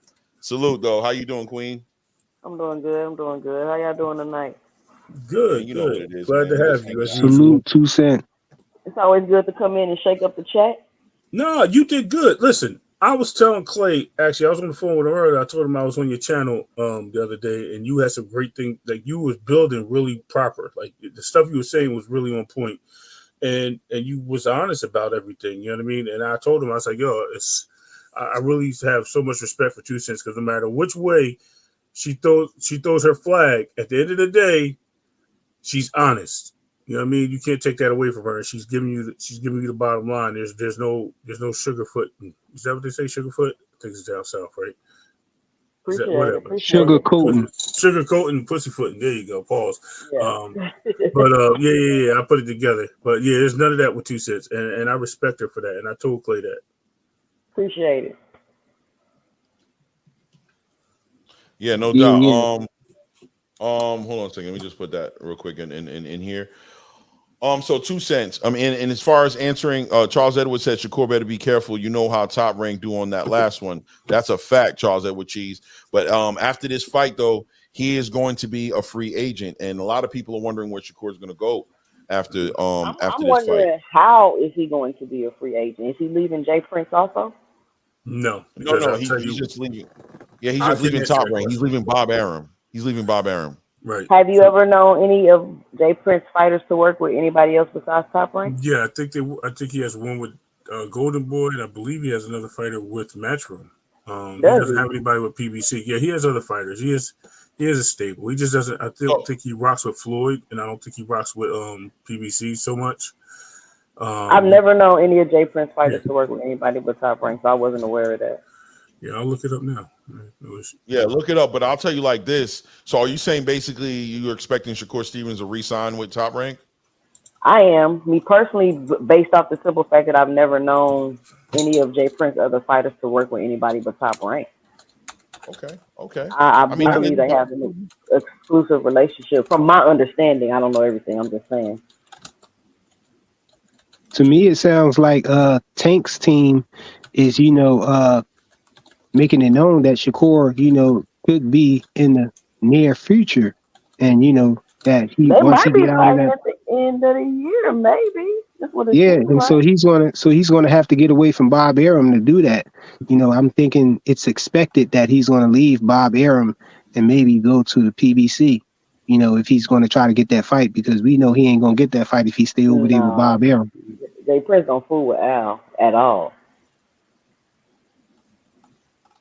So maybe, let me ask you this: with Turki Al-Sheikh up in the conversation, is it possible that Jay Prince could even be conversating with Turki to do something to where maybe even Terrence Crawford might be messing with Jay Prince? You know what I'm saying? Through it to get could Jay Prince be coordinating something? Because I'm telling you, Turki's coming to America, right? He's coming, and it's gonna be a hurricane. Is he not already here? Is he not? Is the card that's coming up not going to be in LA? And is he working with Al Heyman now? That's what's getting built. His next card is in Saudi. That's the 5 for 5. No, I'm Right, talking but about he's the Terrence working on Crawford card. Oh yeah, right. yeah, The yeah. Terrence Crawford card is going to be That's Los LA. Angeles, and Yes, yeah, that's Al LA. Heyman is also in the conversation. That's listen. I didn't He got some even. PBC fighters on that undercard for the Crawford fight. Well, who? That card is already been put together. The only fighters I've heard Uh, about so far are Terrence and Madrimov and Virgil Ortiz and Tim Tszyu, which is all of them still in negotiations. What other fights have you heard Rayo of? Cruz. Rayo Cruz? Rayo's Yeah, getting ready to fight De Los Santos on the he dropped PBC out card. that fight. Or word on the YouTube streets. Don't quote me. If he dropped out that fight to fight Cruz on the undercard of the Crawford fight. Really? Yeah, that's what I heard. You know how it is with that. But that's Right, what I right, right, right, heard. right. Man, listen, I know one thing I know for certain is I've heard that Al Heyman is definitely speaking to Turkey, and which is just another whole conversation, right? Because I mean, I think it's fair to say at this point that Al Heyman is looking for that right partner, right, to kick off his roster in the proper way, because PBC just hasn't kicked off properly. That event they had was epic, but they just, I know they want more. They need more events. Would you agree? Absolutely, and they got the stable. They got the fighters. Exactly. So Al Heyman and Turkey Al Sheik could be chopping up real numbers right now. They could Yeah, really I be mean that's chopping what up. Turkey put on Twitter. He's like he working with Al Heyman, so I'm interested to see what that's gonna be like. That should be interesting. I really don't know what to expect, but it seems like boxing is about to take off again.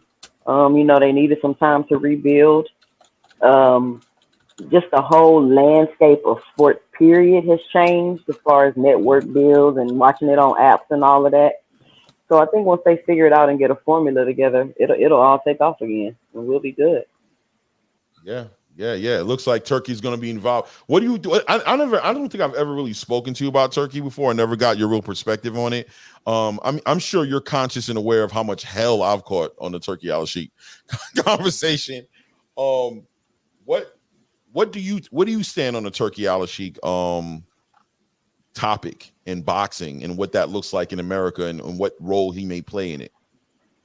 I mean, my only thing with the Turkey Al Sheik thing was like, how far are we going to get with boxing being in Saudi Arabia as far as the time difference, people not being able to go to the fight, things like that. Like, that was my biggest issue with that. And if they're going to be fighting in America, then hell, I think it'll be all good. But now I'm wondering as far as, the business side of it, as far as him putting up the money and will there be any conflict and who keeps rights to the fights and, stuff like that, like more of the intricate stuff behind the scenes. And if those relationships will be able to stay clean, so to speak, because I already hear him and Oscar kind of getting into it. Like Oscar telling him, you got to watch your mouth or whatever. Something he said about the fighters, I don't know. But, because when you got somebody putting up the money, it might kind of make them feel like, I should have a little bit more control. But like, it's like they got the fighters. I think he said he don't care what the promotional companies say or something like that. And it caused a little friction with him and Oscar. But I think as long as the relationships can stay cool with him and the promotional companies, no boundaries are overstepped, we can figure out, the intricate business details, and I think it'll last for a while. Right. Did you hear, because you follow the PBC a little closer than me, did you guys ever get any confirmation on what those numbers were for that pay-per-view event? They haven't dropped them yet, but wait, which pay-per-view event? The one that the PBC just had with Tim Tszyu and No, Sebastian. I have yet to hear anything about that. Not anything legitimate. Right. Rumors, no estimations, nothing, right? I heard 25,000. I heard 60,000. Them are the numbers I heard, but that's Rick Glacier, so who knows? Well, you know what? Rick be spitting some shit sometimes, though, bro. You can't sleep on Rick. I'm not saying you should bet on it, but Rick be on point sometimes. You know what I mean? Or he be getting the lead in the right direction, but he be definitely wrong too sometimes. That's a fact. But yeah, I mean, I'm interested in seeing what I'm interested in seeing what this relationship with Al Heyman and Turkey Al Sheik is going to look like. I'm interested in seeing what Turkey Al Sheik's effect on boxing in America is going to look like. I'm wondering, is he going to shift the whole entire space? Is he going to move it into a direction to where the best are going to be fighting the best, where we're going to see it a lot more often? Are we about to head into an era of one of the most competitive eras of boxing in the longest time because of Turki Al-Sheikh? Do you think that's possible?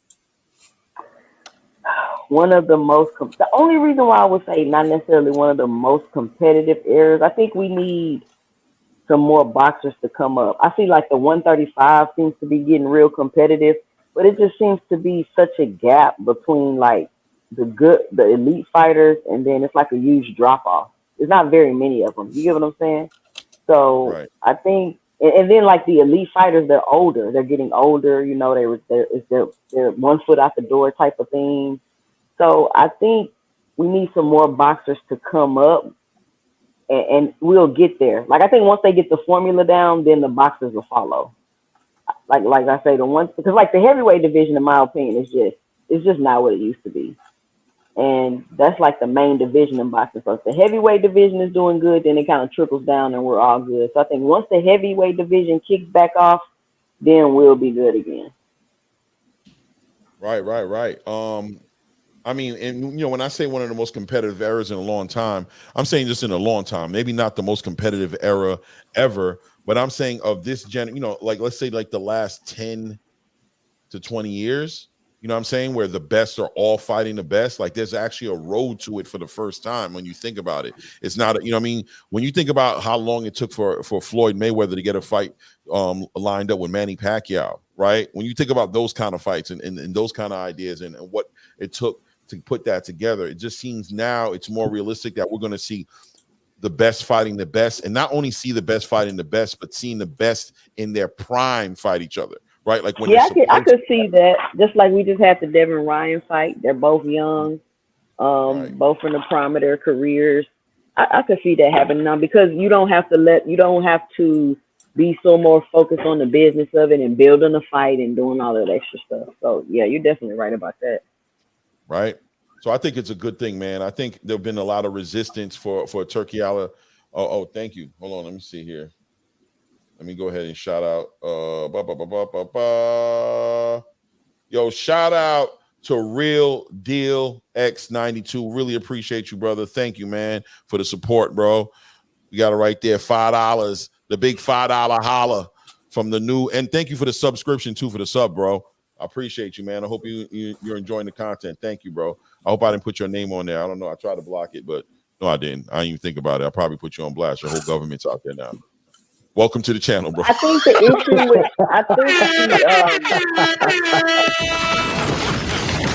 the issue with Turki in the beginning was he was, a lot of people were thinking, or maybe he was going to be seen more as competition.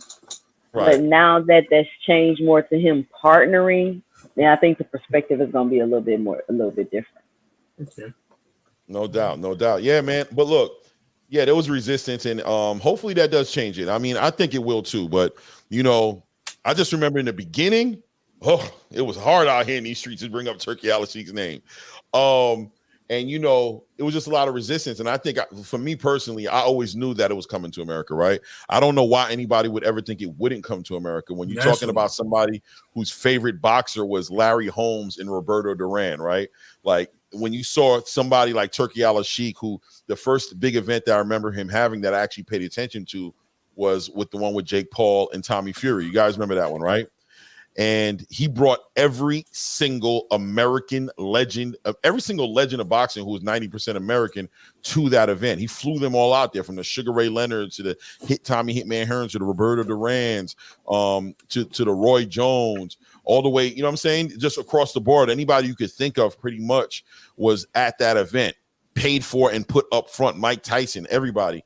So I just was like, I don't see why you guys don't see the trajectory of where this is heading. You don't see that this man is trying to bring back what boxing was in his heyday. And then when you combine that with the fact that he's dealing with cancer, and he has like this passionate like vision to see this through before this cancer takes him out of the game. He said this, right? So that lets you know that it was a time You know what I'm saying? There was a time expiration on it on how fast he was going to do it. So I expected within the next year or two to see him in the States. So him getting ready to put together this fight in Los Angeles is not far fetched at all for me. I knew it was coming. I knew it was coming like a bat out of hell. I knew it was coming. You know what I mean? So I'm excited to see what that looks like. I'm excited to see boxing. I'm excited to see what it feels like to spend $100 on a pay-per-view and love it. You know what I'm saying? Because it's been a while since I've done that. It's been a while since I spent paid for a pay-per-view and didn't kind of be like, this wasn't even what, but it's all right, whatever. It's all good. You know what I mean? So right. I'll be happy to see that see that come together. What do you guys think about Virgil Ortiz coming back though to fight against Tim Tszyu? Do you guys? I mean, I know Ray's pretty conscious. I'm about to hop on out here real quick. It was cool hopping up here with y'all. But I catch y'all next time. Salute. Okay. Salute. All right, peace out. All right, peace. What do you guys think about Virgil Ortiz making his comeback? Do you guys think this is a fight? You think he's moving a little too fast if he does this fight with Tim Tszyu? Do you think this is where he should be right now? And you guys know what I'm talking about, right? You understand that he had problems making weight. He was medically compromised. He was out of the game for a long time. And the last fight he had was kind of weird. It ended in like the first or the second round. I thought it was an early stoppage on that fight. So I feel like he just hasn't been getting the rounds and he hasn't been, fighting. Right. So those issues he was having was at 147 though, right? Most of them, right. But that's not the question. The question was, what do you think about him fighting Tim Tszyu based on the history of him and not having the rounds in fights, like him not being active enough? I think that's a good fight, but as far as him not being active enough, I don't know. His last fight was what, about 3 months ago? Yeah, but he fought for like 1 round or 2 rounds. Then he stopped the fight. Oh, you saying because he didn't go? It wasn't a lot of rounds. He didn't get a lot of rounds in. He hasn't been getting work in. I'm pretty sure he's sparring and stuff like that though. Yeah, well, that's true. Clarence Banks. He does have a tune-up fight coming up. Coming up this weekend. Actually, I forgot. He does. That's right. Yep. There's a fight. Soft touch, huh? I mean, let's see. Is it a soft touch? Let's pull it up. Let's see. Is it a soft touch? Let's see. Let's check it out real quick. Let's see here. Share screen. Let's pull it up and see who he's fighting against here. Share. All right. And let's pull up Box Rec. I'm what? Frederick Lawson, and you already fought him. Yeah. Let's see. It's not showing any fights for him. I mean, also Tim Tszyu, he's going to be sitting for a while too, though. So it's VERGIL. Oh, to let you know, I was right the first time. Yeah, Ortiz Jr. Yeah, I know it's going to pull up. Usually fills in on its own. Yeah, Frederick Lawson. Who is this guy? No, he already fought this guy. That was the last fight. He already fought him. There's no other fighter. There's a TKO. No, he's got another fight. It's just not showing up in here. I'll pull it up another way. Hold on. All right, here. Let's look at schedule. Yeah, he's got another fight coming. It's literally on the schedule on the zone. You can see it on there. All right, so let me do this. I got it. Let me pull it up this way. Schedule. It says coming up this week. This weekend, yeah. Versus. Yeah, because I only see 2 cards for the zone. Delorme. It's Delorme. That's who it is. It's Thomas Delorme. He's fighting Thomas Delorme. Oh, I don't know if that's a soft touch, but exactly. That is not it's somebody that we expect him to beat, though. I mean, they expect him to beat him clearly. You know what I'm saying? You're not so sure, huh, Clay? I'm telling you, that's not a soft touch. I didn't say anything. I'm not saying he ain't gonna win. I'm just saying that ain't no soft touch. You know what I'm saying? That's not no soft touch, bro. I'll tell you what, though, Cheese called him Mr. Softy. I guess he think that is a soft touch, bro. Okay. Delorme. All right, baby. You got the ice cream sound and everything, huh? What do you think on it? I don't know. I'm staying out of this one, bro. Look, I pick. You know how I am, bro. I pick my fighters. I pick my fights based on it. Listen, I still don't think that. I think this is way too tough for. Let me stop. I'm not okay. Frequent. You can say what you want to say, and you can question what I say. Bro, this dude ain't been active enough to be jumping in the ring with this dude right now. Pause. Delorme, bro. Okay. All right. You Okay, might be right. I mean, I'm gonna tell you like this. Clearly, Golden Boy is on the same page as you in your thinking. They clearly think that this is. I get it, and hey, bro, he should be. But the reality is, his last fight was like a round and a half, or like a round, and it was a super early stoppage. Like he did not show us, because here's what we have to understand. We have to understand that Virgil Ortiz, people said he almost died, bro. You feel me? It's not about that he had a bad day in boxing. His body failed on him. He almost did not come back to boxing, right? And then this man, Virgil Ortiz, speaks on this about how depressed he was, right? Mm-hmm. Right? He was so depressed, he was ready to, do things to himself. He was thinking about doing things to himself. You know what I'm saying? So we're expecting him to get some tune-up fights, and this is a big tune-up fight, man. And I hear you, Cheese. You're right, bro. But I'm not saying he's going to lose. How about this? I expect him to win this fight. How do y'all feel about that? I agree. Yeah, I expect him to win too. But I think that sickness that he had was related to him dehydrating himself to try to get down and cut weight, and cutting weight unhealthy and stuff like that. I don't think that he should have that type of issue with his health. Now that he's at 154 now. Correct. But you know what that sickness is called, right? No, what? Anorexic. I'm sorry. I mean, look. I'm just. He should win this fight. I'm gonna be real with you. He should win this fight, bro. He really should win this fight. Listen, he ain't sweet, bro. He gonna beat Delorme. Okay. He probably will. He should. You know what I'm saying? But does this fight with Delorme get him ready for Tim Tszyu? Right.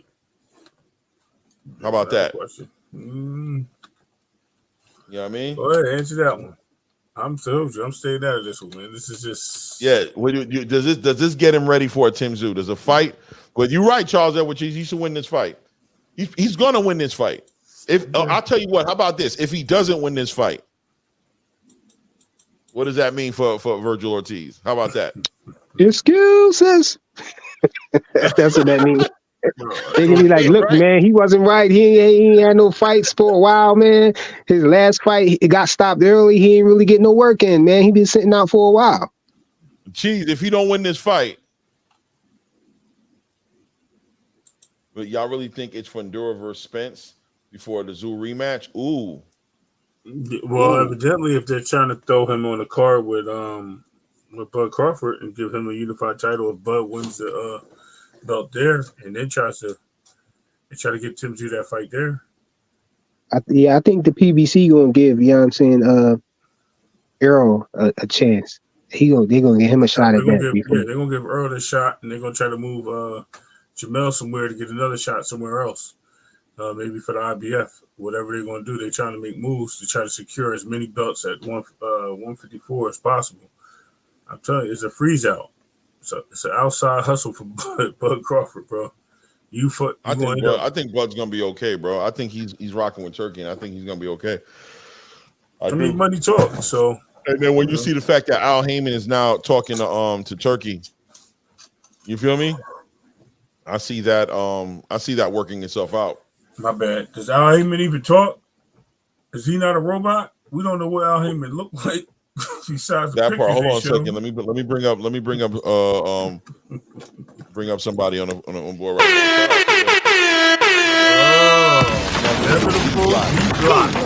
Baltimore, stand up, fans. Yeah, Clay, and I think I gotta bow out because my phone is on like 5%, and I don't have my charger with me, so I'm gonna have to bow out. Salute to y'all. Salute to everybody. Salute to the chat. I see you back on here on your tablet. It's all good. Yeah, bro. You're irresponsible. Inshallah, brother. Inshallah. What's on your mind, Inevitable? Talk to me. Man, can you believe the Sheik can you believe the Sheik? He's coming with it. He bringing the luggage. He bringing the giraffes. He's bringing the elephants. He's bringing everybody. It's like welcome to America 3.0. He's gonna bring, man. I think that press conference is gonna be lit, man. He got PBC fighters. Matchroom is on this shit. When the fuck did you ever think you were gonna have Matchroom and I'm speechless. I'm speechless. I don't know what to say, man. It's like something that maybe you dream of. Maybe you dream of. You know? I'm just saying, what you got to say with that? Listen, I got a question for you. First of all, what I got to say that is hell yeah, bro. This is amazing. This is exactly what we're looking to happen. This is what boxing needs. If you are a boxing fan, if you trying to see boxing that is great in the greatest way, first of all, I'm so happy that this man is bringing this experience to the casual fan base in America, who I think has become disconnected from what competitive great boxing looks like. You know what I'm saying? Yep. They don't know what we're talking about when we're talking about, you know what I'm saying, the Lennox Lewis and the George Foremans and the Mike Tyson era, and you know what I'm saying, and the Sugar Ray Leonard and the Roberto Duran and the Hagler. They don't know that feeling. They're just looking at old videos back in the day, and they don't understand what that looks like to have a year, 2 years of that. Like, you know what I'm saying, every 3 months, a banger, crazy cards. They don't know about everybody piling up in the living room, your uncles back in the day catching these fights happening, and that feeling of not knowing who's going to win. Like, yo, this guy could win if this happens, and this guy could win if this happened. Or, you know what I mean? They don't know about that. And right. Turkey brings an opportunity for that to come back to the table. So I think that's amazing, number one. Number two, when you think about the cross promotion that he's going to be bringing to the table, that he's going to be kicking that black line. He's going to throw sand on that black line. Like, what the hell is this? Who left this here? What the hell is this, a line? What the hell? Nah, bro. He's going to erase that line, and it's going to be you and you. What's up? Let's come to the table. Money, money, money. Get you right. Y'all get ready to fight. They don't know about that. This space don't know about that, bro. They don't know about that, and we're going to get to see some real great boxing. I think Turkey was destined to do this. We saw this coming. If you follow Turki Al-Sheikh, we saw this coming 2 years ago. Yep. 2 years ago, we were like, this dude coming.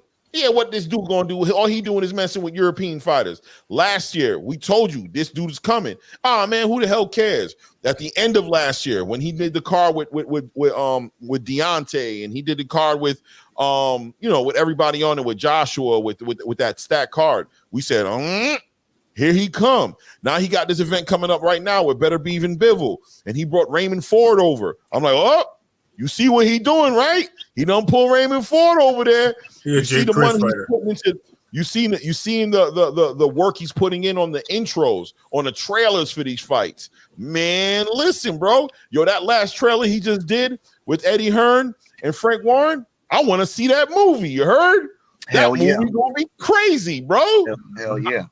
I want to see that movie. So I ain't got to tell you, bro. You already know, D Block. You know what it is. This is exciting. If you're a real boxing fan and you understand what this is, how are you not excited? How are you not like, I cannot wait? How are you not, I cannot wait? Claymore, what were they saying? See, this is the thing what bugged me a lot, like you were saying earlier, that a lot of people were very negative towards the Sheik because they were saying, well, they're going to have the fights in Saudi Arabia. You know, we as Americans deserve our fights here, right? Mm-hmm. We don't want to see Tank Davis and like at that moment and Devin Haney to fight in Saudi Arabia because that's our fight. Guess what happened? The Sheik said, okay, suckers. Y'all think that I'm just here? Guess what? Power move. I'm gonna work with who? Al Heyman. I'm gonna work with who? ESPN, which is Bob Arum. I'm gonna work with Eddie Hearn. And even though Oscar De La Hoya right now is not really doing his shit with him, it's okay. You know, it's a power move in a good way. We're coming from an era where we got so many promoters that were not letting these big fights happen because they were so upset because, no, I'm the dog. No, I'm the dog. And guess what happened? Like I said, you got to have somebody special in boxing. He got bread. And like you said, he got a certain thing going on with him where maybe he's dying. You know, he got cancer and shit, man.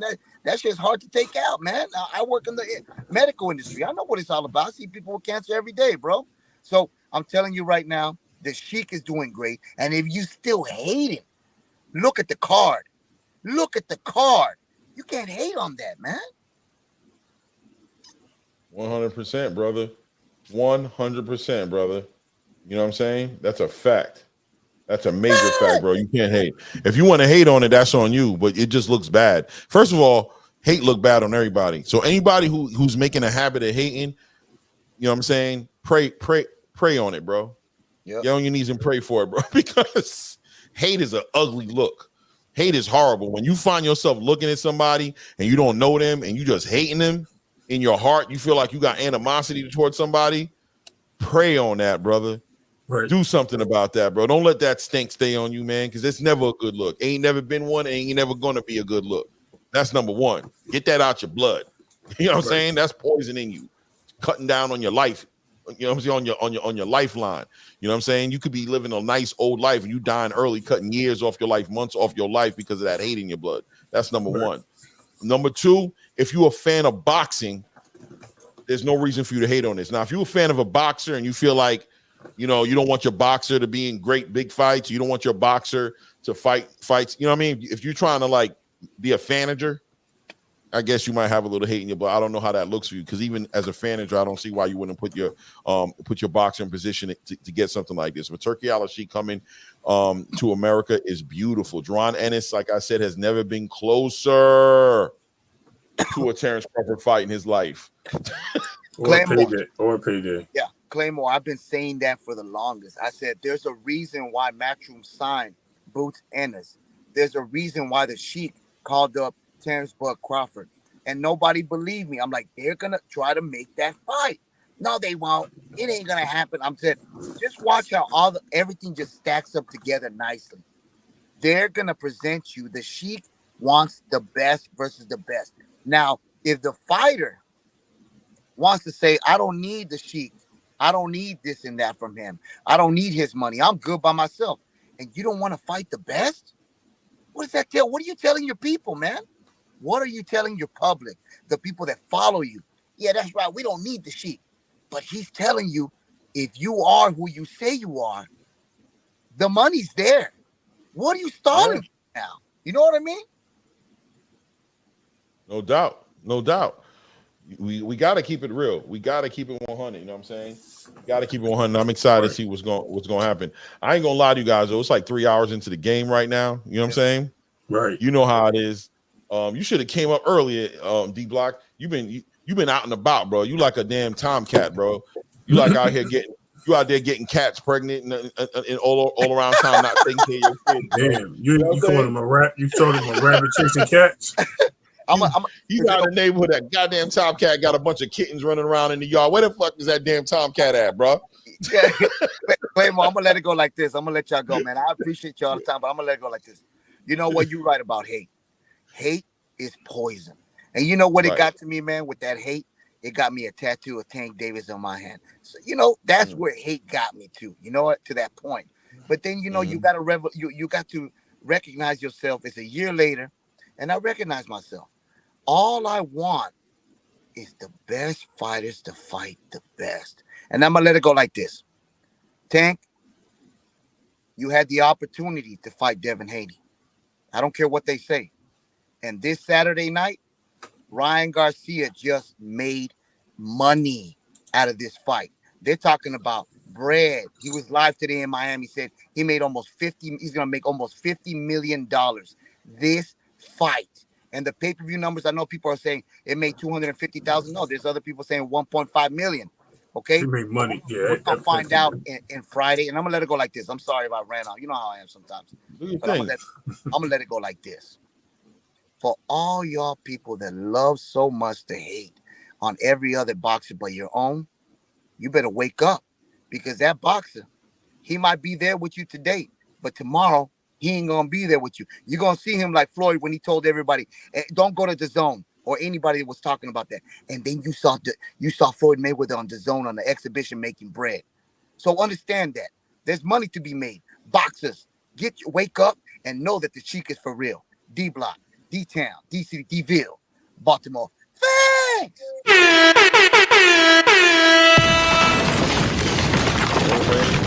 Word. Looking at my clock about that You're right. time. You're right about that. I gotta get the speaker fixed because I can't walk around looking like Mickey Mouse with these headsets doubt, on. no doubt. I don't mind. You know what I mean? It is what it is. But Oh, what's up, Fade Farrow? Salute Fade Farrow in the building.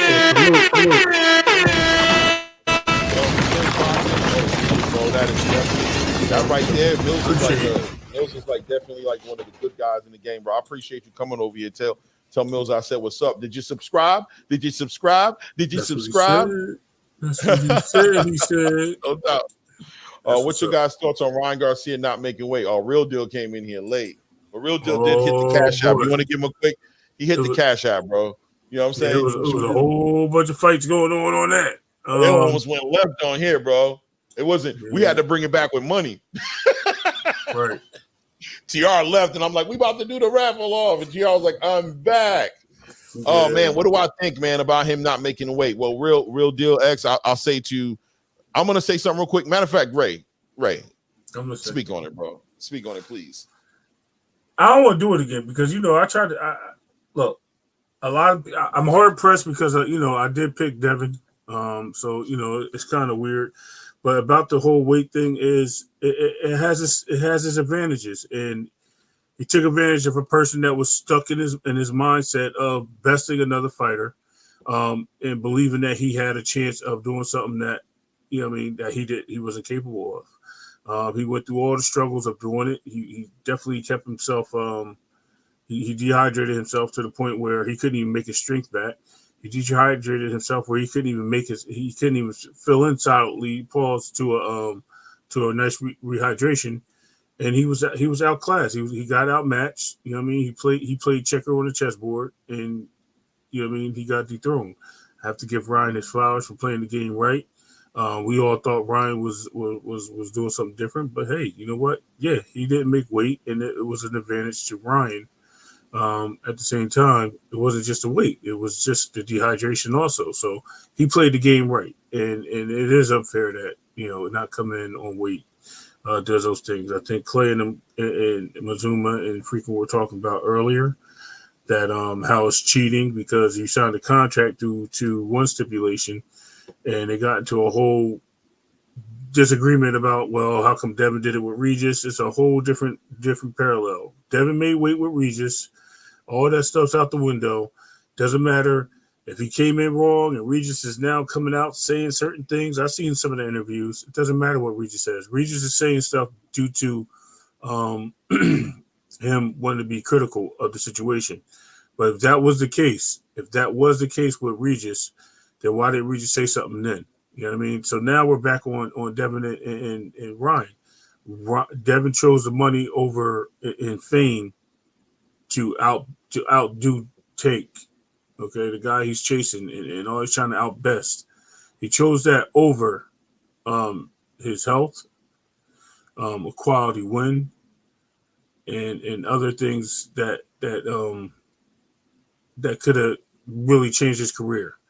Now, at the end of it all, though, I do want to leave off with this. You got to give the guy credit for having heart. You know what I mean? Regardless of where it came down, he had heart. He did show that. But as far as the weight thing, man, yeah, that shit was unfair. That shit wasn't fair at all. Oh, you shit. I got to stop cussing. Yeah. Frequent back. And he got hurt bad. Prayers for Devin for sure. Listen, Faye Farrow said, Claymore, moving forward, what step do you think Devin should make once all the smoke is cleared from this fight? Well, as far as a fight is concerned, hey, Rachel. I'm still in the salute, Rachel, salute. As far as a fight is concerned, Fade, I'm not too sure because I'm still weighing out in my mind where should he be at, whether he should stay at 140, because I really don't like these weight cuts. I really don't like them, man. And I think it's starting to have a lot to do with this whole entire chinny thing that people are talking about. I think he's just weaker and dehydrated, and he's just not replenishing back. Like when he came back to fight against Regis, he kind of did it and he was strong, you know what I'm saying? But it seems like with all the weight training and everything he's trying to do to get stronger in the division, that he's starting to go through that same thing he went through at 135, right? So it all depends on what Devin's going to do as far as should he stay at 140 or should he go up to 147. If he stays at 140, his team, snack, whatever his nutritional program is, whatever his conditional program is, has to improve and patch up these holes. These weight these weight cuts have to get a lot healthier for him to be strong enough to compete with the level of fighters he's going to be competing with in the 140 division. As far as the Subriel Matias, the Teofimo Lopez's, right, the Esau Cruz's, the Gary Antoine Russells, even the, you know what I mean, like you can just he has to get ready to fight all these guys, even goddamn Rolly Romero. You know what I'm saying? People who punch hard. He has to be able to absorb some punching to take some power, right? So once he figures that out, his next fight, if he's going to stay at 140, I would just say take Sandor Martin at this point. I'm not saying that Sandor Martin's a tune-up, but it's a boxing match that I think he can win. He knows he can win. I think he needs to get back on winning. He needs to get back on unifying the titles. If he's going to fight anybody at 140, it should be for unifying some titles. And not just any kind of fight. And if it's not about realistically unifying and chasing undisputed again at 140, then he needs to really take some real consideration to go up to 147 pounds, because I just don't like these weight cuts. Say come back and fight Tank. You know, there goes Tank again. There goes Tank again. You want to take him? Look, smell blood in the water? Let's get him. Yeah, Hood Rich, bro.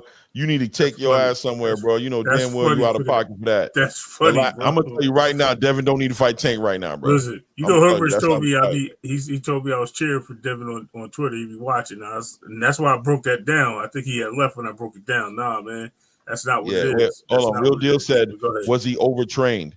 Yeah, I think so. I think it's very possible. I'll be honest with you, very possible that he was overtrained, and that goes all into the, you know. I understand I understand that he wants to get strong. He wants to get his punching power up. I know he does. In my heart, I believe he has a little competition going on with Tank Davis. He has a competition going on with all the punchers and the people and everybody out there who says he can't punch. You know what I'm saying? So at the end of the day, it's very possible that he overtrained. And I think it's also very possible that he gained a little too much muscle in his training camp.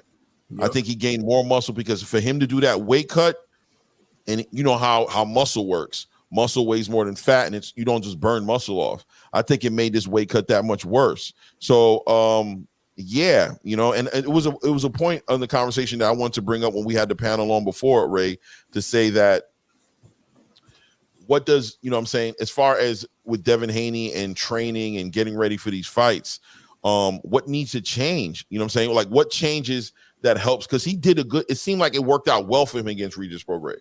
Whatever he did for that Regis Prograis fight to get ready for that fight, it was perfect.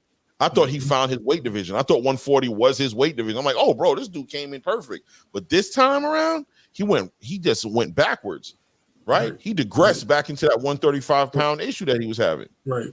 And let's not forget, he blew up to like what reportedly, you know what I mean? This is what I've been hearing through the narrative world. He blew up to like 180 when he went out to Saudi and was shopping around right after the Regis fight. You know what I mean? He had got so heavy.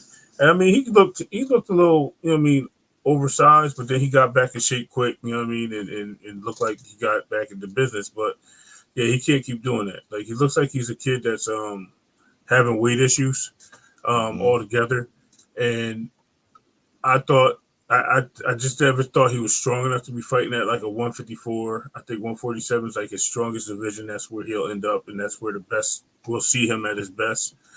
I don't see him really moving to 154 unless he's like maybe in his 30s or later. He just, I mean, and at that time, but yeah, it's just we're just to the point where this has got to be him. He has to make healthier choices on the weight cut. His weight cuts look like they're draining him. Like you said, it's more fiber drain where he's depleting muscle mass and strength to cut weight because you're dehydrating yourself with water while you have muscles, and that's not good because now that's going to change everything. That's going to change your strength. That's going to change your durability. That's going to change. It's going to just make you fatigue altogether in certain areas of your body. You know, it's just going to change everything, and that's what the key is to this. That's where I think he lost it. You know, he's trying, and Ryan outsmarted him very well. So I mean, it was what it was. Ryan said, "I ain't coming in at no 140." And we see what Ryan looked like at 140. Actually, I don't know if you want to pull it up just to give an idea of what Ryan looked like against Tank to what he. And this is not no shade or anything like that. To what he looks like against what's his name again? Devin Haney, Tank Davis. What you talking Devin, right, Devin. My bad. You got your Instagram up? I'm about to actually send it to you now. No, where's Tank and Devin? Let's see. Yeah, I'll send it to you so you can actually post it and show this side by side picture. It's a big difference, bro. All right, it's on your Instagram. Just pull it up. You probably post it on the screen so everybody can see.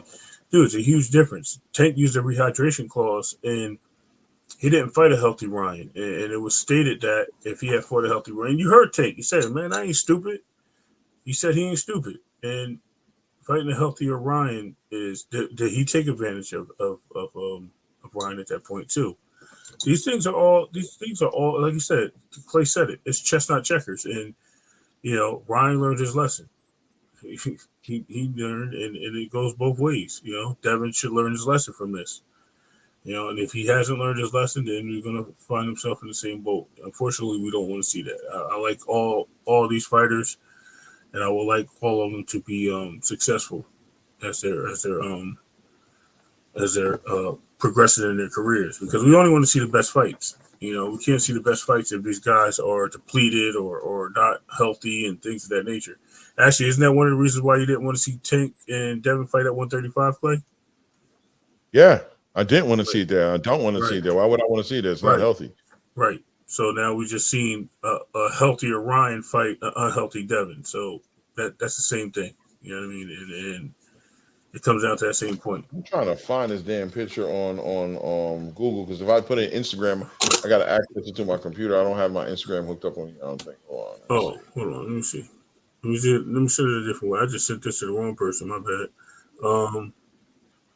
We send it to you this way. You can email yourself. Actually, I can just email it to you. Hold on. Duh. Yeah, I could pull it up there. Let's go here. Yeah, it was crazy. Let me see.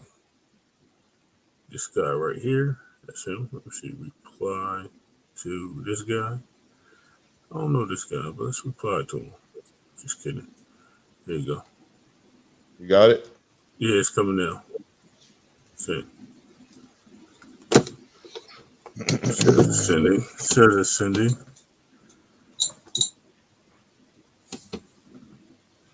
Yeah, but it was a big. It was a big difference. I don't see it yet, but it was a big difference, man. So. Yeah, I will refresh the screen. Red Deck says Devin has a chef. It's not so much of the eating; it's the draining. Like right. He looked healthy. He looked healthy. Like what was I talking about? His 3 days before the fight. Real deal. He was sitting there, and he mushed this guy on Empire State Building. Got 4 days. I apologize. 4 days before the fight, and then you go from that to 3 days later. I mean, look what he looked like 3 days later. After that, the dude looked like like Skeletor again. And he just kept getting smaller. You know what I mean? He did his workout, his media workout. Then he did his press conference, and then he did his weigh-in, and he just kept getting smaller. That's not cool, bro. Like, and that was a 4-day period, like time period. That was way too fast of a weight cut. Exactly. And look at the difference between the two of them. It's a complete different world. You know what I'm saying? Complete. Do you think they should vacate the belt, or are we moving off technicalities? Fade, listen, man. If he's not going to fight at 140, yeah, he should vacate the belt and just keep it moving. I mean, to be honest with you, Ryan Garcia did something crazy. He actually took away the whole value of that belt. Like, a lot of people are saying that they don't even consider him champion. You know what I'm saying? I'm trying to remember who said that a little bit earlier. I think it was Low Nose who said that on Mill City, that he found a way to take away the complete value of that belt. You know what I mean? Without fighting for that belt, not even making the weight to fight for that belt. So if Devin Haney's going to stay at 140, it needs to be in the spirit of pursuing to be undisputed. If he doesn't think he can fight at 140, yeah, bro. And I disagree with that statement too, man. This is not the only time a fighter has fought and lost a fight as a champion due to stipulations of a fight. The guy didn't make weight. He made weight. He got to keep his title because he came in the right way. It's just like when a champion doesn't come in the right way. No one complained about Shakur losing his titles at 130, going up to 135. When he fought Consecutive, right? He came in heavy. He lost it on the scales, and instead of him even reweighing, he probably could have lost that extra pound, whatever it was. But these are the things that happen. Like, we can't throw that out there that, okay, well, he should be moving up or he shouldn't be a champion. He's a champion, bro. He did everything he was supposed to do to make that fight. It ain't his fault the opponent didn't.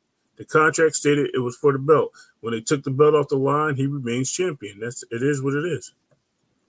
Yeah, I mean the reality is they didn't compete for that belt because of what Ryan Garcia did, and we don't know what the results of that fight would have been if Ryan Garcia did bring himself down to 140, because clearly it was unhealthy for him to do it. He couldn't do it in a safe way. So we don't.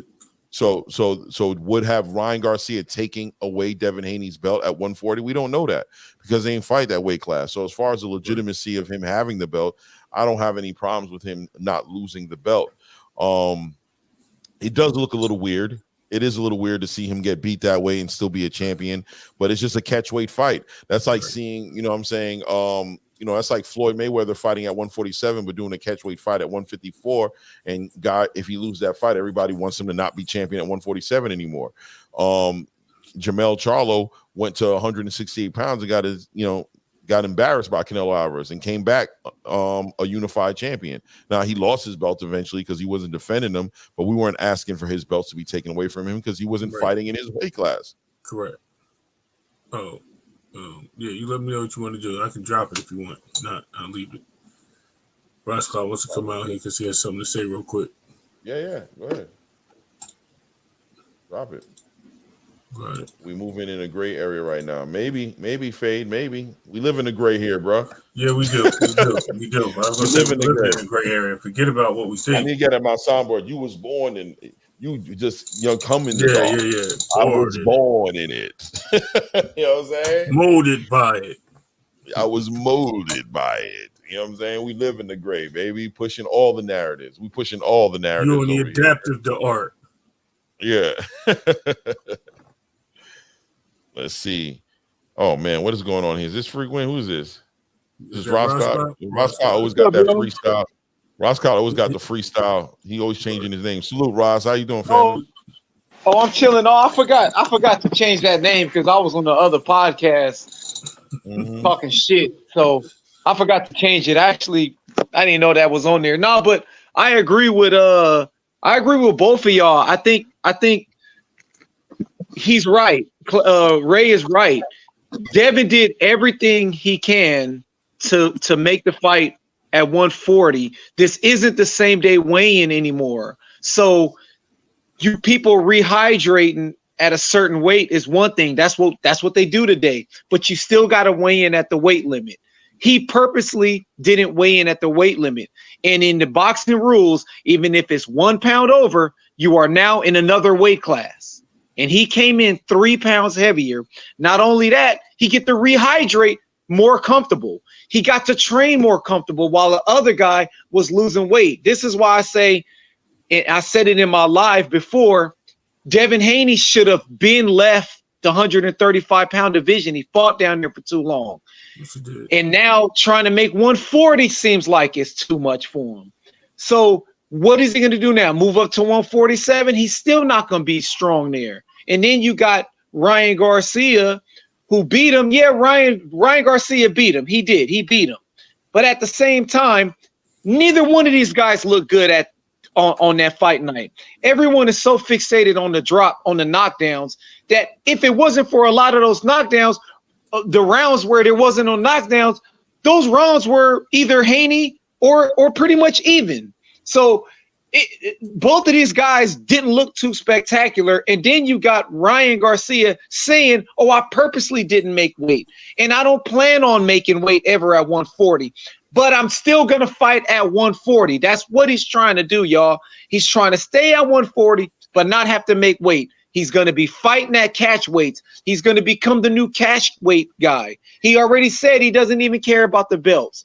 So at the end of the day, absolutely Haney should get to keep his belt because he still fought at 140 pounds. It is what it is. Yeah, I agree. I agree. Yo, salute to Jamal Andrews in the building. I don't know if I ever spoke to you before, but You know who that is? You know who that is? It's frequent. It's frequent. Oh, and I'm on record saying in the beginning, I had said frequent, right? In the beginning, I had thought that the belt should have gone vacant. But then, as days gone past, hearing other people talk, and then what Clay said for me solidified it.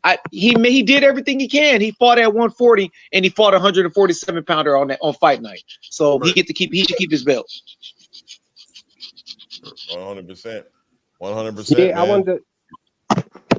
I wanted to speak real quick to what Ray Davis was saying about imagining a fighter moving up to fight somebody in weight, and then they lose, and they actually lose the belt that they had in the lower division. That actually happened to somebody. That I believe that happened to Rigondeaux. When he moved up to fight Lomachenko, he lost, and he didn't have his belt when he came back down. Was it because of a mandatory? Like, was it taken from him? Like more like, like how the IBF did. You know what I'm saying? Did he go up there like the way that the WBO took it away from Jamel for not defending it, or did he lose it because of the loss? I don't think it was that because he was having problems getting fights at his weight class, and then he moved up those a few weight classes to fight Lomachenko, and they said if he lose, he loses his belt, and he lost, and they took his belt. Well, that's because he didn't have a mandatory or anything like that. Nobody really wanted. He couldn't get fights down, and nobody wanted to fight him. Yeah, that's because that's the way he negotiated that frequent. He's stupid for doing that. Yeah, that's his negotiation. It should clearly be stated if you come in there, and again, he moved up. It's not like he stayed there. He moved up and lost. Devin didn't move up. Devin fought the fight at the division where he's champion. That's a totally different thing. And his opponent was the one that came in at a different weight class. And that's what it is. It is what it is. Yeah. Like I said, at the end of the day, I don't even like to harp on it because it ain't going to change history.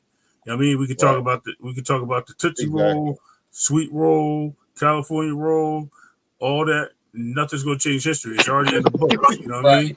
It's the same thing. It's the same thing when I talked about T on Jermaine Ortiz. Yo, that was a robbery. Samuel Martin and T.O. was a robbery, but we can't change the books. Rolly got robbed. You know what I mean? I'm not going to stop saying it.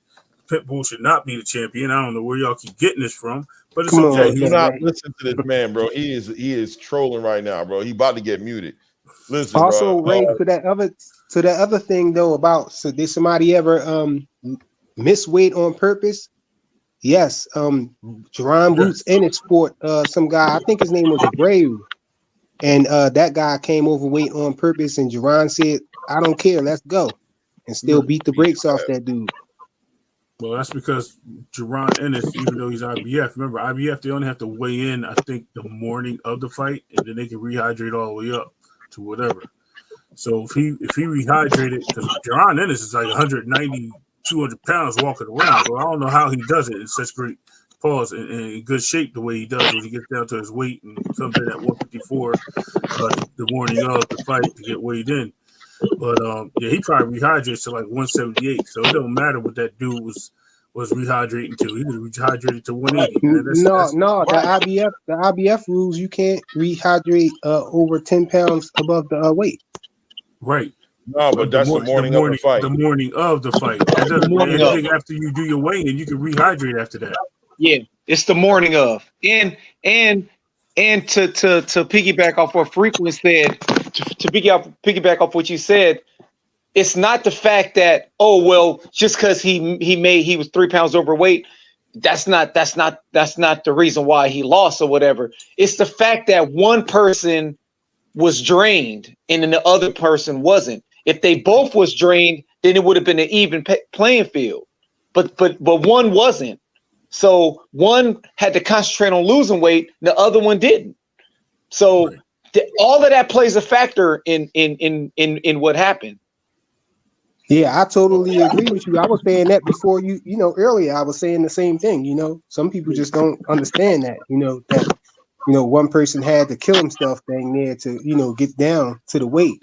Yeah. Dehydrating himself, where the other person was just drinking beers and doing all types of crazy stuff. Yeah. And being But I will, right. But I will say, and I know a lot of people don't like the whole catch weight in rehydration clause, but now we know why Tank Davis did it. And I agree with Tank Davis. Why should I give you the opportunity to be 20 pounds heavier than me? And when we're supposed to be fighting at 140 or 135 or whatever. That's why, to me, it's justified. Because again, if these dudes fought in the same day weigh-in, these guys would not be fighting in the weight classes that they're fighting in, because they would be dead men on fight night. Right. But that's like the opposite though, bro. You're making, with a rehydration clause, you're making sure the other guy is dehydrated and you're not affected. You're coming in healthy and he's not. It's like the reverse. Yeah, because I could make the weight. Because I can make the weight comfortable. It's not my fault that you can't make the weight comfortable. So don't pick a fight with me. Go fight someone that's in your weight class, in your true weight class. Right.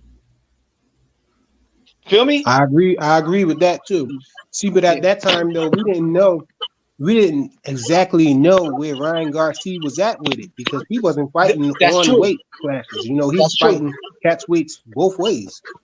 Oh yeah, that's the fact. I was on record back then saying, "Oh, that's bullshit." But now that I look back at it, Tank Davis was 100% right. Yeah, he made the right move. I wouldn't say. I would say he was smart. Yeah, definitely. Yep. Well, fellas, man, it is about that time. All right, salute for having me on too, man. Next time I get on earlier, Clay and Ray. Next time I get on earlier to talk my shit. All right, we like salute, having y'all. you up here, man. We like having you up here. For sure. Salute, y'all. All three of y'all. Salute, man. Hey, everybody in the chat, man. I really appreciate you guys showing up. If you haven't subscribed to the channel, please make sure you do that. You know what I'm saying? 100. You know what I'm saying? 100 for real. You know what I'm saying? Please do that. We're gonna be back on tomorrow night. I don't know. I'm thinking about going on in the day again. I'm trying to do that. I'm trying to, show some presence during the daytime, but my days be just busy. I'll be thinking I have the whole day to do whatever I want, and I get stretched across all over the place. But look out for us tomorrow night for sure, though, one way or the other, whether I go on the day or not. We're gonna go on tomorrow night, and we're gonna be politicking. I want to tap into a little bit more into this Turkey thing and some of these fights on this card. I want to find out what's on this card. I'll find out, of course, and we'll talk about these fights getting made. I appreciate you guys. Salute. And check it out. If you guys ever want to put on some topics that you want to talk about that, maybe we're not addressing, feel free to hit my Instagram. You know what I'm saying? It's Claymore Rain. Let me know what topics you want to talk about. Me and Ray can build on it, and we can talk about that on the lives as well. You know what I'm saying? And Alonzo Amazing is just amazing, bro. Bro, yeah, it's weird. Yeah, I'll never know. I'll never understand. No doubt, Fade. First time here, but I'm gonna be up in the chat. No doubt, Fade, for sure, man. Make sure you guys, if you haven't subscribed, please hit that subscribe button, hit the like button on your way out if you haven't done it yet, so we can get the algorithm popping. And we're gonna link up tomorrow night. Anything you want to say, Ray, to send them home? Yeah, man. Listen, absolutely. Always stay true. Always stay true to who you need to be, man. You don't have to whitewash anything for anybody. Just be true to yourself and true to who you talking to. At the end of the day, the light will shine. No doubt. I like that, bro. I like that. That's real talk. Yeah. All right, then, guys. They hate when you elevate. They stacking up losses. I'm handing them out. Yeah, how they go delegate. It feel like I'm floating. I'm lost in the moment. I swear I could levitate. They never believed that I would really fly. I had to go demonstrate. I had to set them straight. They hate when you elevate. They hate when you elevate. Yeah. They hate when you elevate. They hate when you elevate. Yeah. I had to elevate. I'm way too fly. Yeah, I'm feeling myself. Ain't no chance I'm coming down, no. Got a soul view to myself, yeah. Why would I give it up? Why do they want to come take my place? I work too hard for it, don't need a replacement. This my vocation. Now I got rollies all in rotation. Hop on the jet just to take a vacation. Remember the moments was trapped in the basement. Now the hard work is all taking me places. Water no blood like we trapped in the matrix. Bet on myself and go ball out in Vegas. Living a life like I'm rich and I'm famous. Don't see the grind that I know that it came with. I ain't make it this far for myself, yeah. I had to prove to everybody else, I had to set them straight, yeah. I had to boss, I had to renovate, I know. They hate when you elevate. They stacking up losses, I'm handing them out, yeah. I had to go delegate. It feel like I'm floating, I'm lost in the moment, I swear I could levitate. They never believed that I would really fly, I had to go demonstrate. I had to set them straight. They hate when you elevate. Elevate. They hate when you elevate. Elevate. Yeah. They hate when you elevate. Elevate. They hate when you elevate. Yeah. I had to elevate. Ooh, yeah. Why they wanna put me down? So much drip, yeah, I almost drowned in it. I can't come it down. Yeah, I'm way too fired up. I can't slow it down. Oh, yeah. I see the flashing lights. Make sure the fashion right, yeah. I'm in my bag tonight, yeah. Ooh, I might just pull up a foreign. Watch out, the engine is roaring. It's too loud, you can ignore it.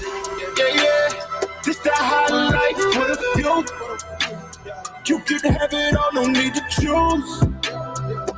First, let me demonstrate how you can rise to the top. Yeah, I had to elevate. They hate when you elevate. Elevate. Yeah, they hate when you elevate. They hate when you elevate. Yeah, I had to elevate.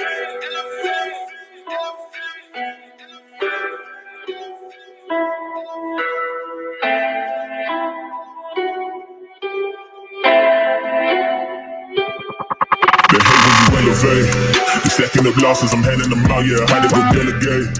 It feel like I'm floating, I'm lost in the moment, I swear I could levitate. They never believed that I would really fly, I had to go demonstrate. I had to set them straight. Hey, when you elevate. The second of losses, I'm handing them out, yeah, I had to go delegate. It feel like I'm floating, I'm lost in the moment, I swear I could levitate. They never believed that I would really fly, I had to go demonstrate. I had to set them straight. They hate when you elevate.